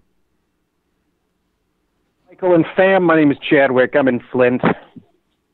Hey, what's going on, You man? guys can hear me, right? Yes, sir. What's going on? Okay, cool. Okay, well, I want to talk about Bitcoin and metal, and I want to talk about Chicago pizza. No, I don't want to talk about it. Yeah, right? No, JK. Actually, the conversation in the last 20 minutes has kind of got me off the rail here, but I was going to call in and ask about was, well, this is going to be hard to kind of synthesize, but it's 2018. We have a new year ahead of us, and in the last 48 hours, I've read at least 3 different perspectives on the exact same foreign policy for the Trump administration, and all 3 of them are completely different. And what I'm trying to get to here is no one likes to be duped, and fewer people will admit to it, and nobody in Camp Trump will admit to it, even though for the working man, supply-side economics is a sham, realist international relationship theory is relatively a sham, climate science denial, sham, tax policy, sham, the coal industry. All right, yes, but dude, I'm sorry, just because we're really tight. So just what's your question? So all the proof is here. How do you get people to admit this is all going on? I mean, the Dems have messaging issues, but the GOP can't even figure out what it is. Oh, I think they know. They know know exactly what they are. They're a machine that marshals white identity politics to redistribute wealth to rich people. That's exactly, they got it. They nailed it. I'll let you go and answer the question. I appreciate the call, man. I think the real thing is that, first of all, his numbers are actually going down, even amongst his base. And as I always say, there's a handful of people that you can separate from him. I think there absolutely were some people that were seduced and deceived by his scam, and they're gone. And the rest of the people that are voting for him, they're Republicans, and they like this shit. That's it. It's not rocket science. And yes, Democrats have tons of identity issues because a lot of them suck, and they're incoherent, and they're not synchronized as a party right now. But they're still going to perform very well by default. All right, last call today. I'm so sorry I can't get to the rest of them. You're calling from a 928 area code. Who are you? Where are you calling from? That you already know what it is, man. It's your boy NJPW, my niggas. I'm back for this final call, man. How you doing? What's going on? Man, you know what I'm saying? Just real quick, yesterday I was playing NBA 2K, but since I come from a shithole country, you know what I'm saying? I'm playing FIFA today, man, while collecting the welfare checks, dude, straight up. I just wanted to say real quick, just earlier, you know how you was telling homeboy about the film? You was telling him, like, oh, man, I couldn't stay for that concert because I had a dance hall concert to go to. You remember you saying that real quick? I do. All right, I feel you because, you know what I'm saying? Let me tell you something, man. You can either go to that rock concert, right? You know what I'm saying? When you got a bunch of bitches that look like Jamie smelling like mayonnaise and cave bitch, man. Oh, no, I can't see. I can't do it. I can't do it. I can't do it. All right. I look and smell awesome. Thank you. All right. You're calling from a 707 area code. Who are you? Where are you calling from? Hi, this is Logan. I'm calling from Sonoma. Hey, Logan. What's going on? California. So first off, my problem best is Jay-Z. We don't necessarily agree on murder, but love his music. No, Jay-Z's I wanted good. to say to Noah, the kid who called in from California, definitely look into De Leon's policies and where he stands on a lot of issues. I think he has a lot better chance than Hartson of winning, so it might be a better place to put your time. Second, I'd like to say that I would really appreciate it if you guys would start doing a few more things about climate change, and especially about the kind of geopolitics of it and where that's going, because it's an important issue to hammer and to be aware of, especially as permafrost is melting. We've got 400 plus parts per billion of CO2 in the atmosphere. And then finally, I don't talk about climate change because my position that it's a hoax by the Chinese isn't popular on the left, so I just try to avoid it. Yeah. It's tough. It's tough to kind of square that circle for sure. Yeah. And finally, you know, I think you guys have a spot on perspective when it comes to what the left needs to do in order to win, and that's, you know, fight hard in the primary and then support Democrats, whoever wins in the main election. And I think you guys are really, really smart about that. And I think the way that you approach that is really, really high quality. Right. People like Justice Democrats and Young Turks seem to be a little bit more myopic on the just push the left agenda. But I think if you're gonna come from that perspective, it would be really smart to start highlighting some of these races and bringing out and interviewing some of the candidates, you know, like Hartson, like Dillon. I don't know that we like do. I mean, I don't know about honestly, mostly interviewing candidates and politicians is incredibly dull. And even if they have great politics, it doesn't. The function of this show and of my show, I don't know, is really particularly served by that. But I definitely think we could do a lot more, and we will. I mean, I think we should do more about the California race. But I mean, you know, it's cooking up. I think in another several months, we'll all be doing way more coverage of electoral politics than any of us even really want to. So, you know, easy does it, but we will, and definitely more on the climate catastrophe, the capitalism in our atmosphere. No doubt. Thanks for the call, man. I apologize, everybody else. No more calls for today. Brendan, would you remind me to give you that number? Or, Sure. Okay. Yeah. Podfish. Speaking of A Pervert's Guide to Ideology, I'd love to hear you folks offer a quick critique of Zizek philosophy through pop culture lens. Seems like you'd all have some perspectives. Well, yeah. I mean, quick though. I mean, I don't have any. We could do it at some other point. Yeah, I haven't consumed much of his work. Did you have a thought, Jamie, though? I mean, I like him for the most part. I find a lot of what he says interesting. I think people also take him a little too seriously sometimes, Right. the things that he says, because he is a classic Hegelian. And he's real into the idea of the dialectic. So sometimes he'll say one thing, and if you take it out of context, you're like, oh, wow, how could you possibly say that or believe that? And then he'll say something that directly contradicts it. And it's like, what are you doing, man? It's almost like you need to consume a product in its entirety and have a thought process versus freaking out because you see something quoted in isolation. My impression of him is I find him annoying when he comes up in like articles or he writes a short thing for the Guardian or whatever. I like Jamie said, I usually find, oh, here's this and this, and then I find it kind of tedious to sort through that. But the documentary has on Netflix that was A Pervert's Guide to Ideology. I think it's a very good film documentary. I also would say that I feel like during Occupy, there was a brief period of time where he was the only person with an actual left voice who got any type of kind of pop mass exposure. So he served a function. I mean, that said, he certainly said some boneheaded things as well. Yeah, definitely. Censor Sweep. Jamie, holy shit. Very excited to watch those Star Trek ship edits. I guess my problematic like is math. That's disturbing. Shame. I saw friends online floating a dream ticket of Tulsi Gabbard and that Joe Kennedy kid. So I immediately dropped that Jacobin article about her not being their friend because I don't want them deifying politicians as saviors, and I enjoy smashing hope. That being said, I know fuck all about Kennedy except catching him on sporadic TV coverage. Can I get a quick crash course? I mean, he's fine. He's a young liberal. I mean, I don't see any compelling reason why he should be, VP.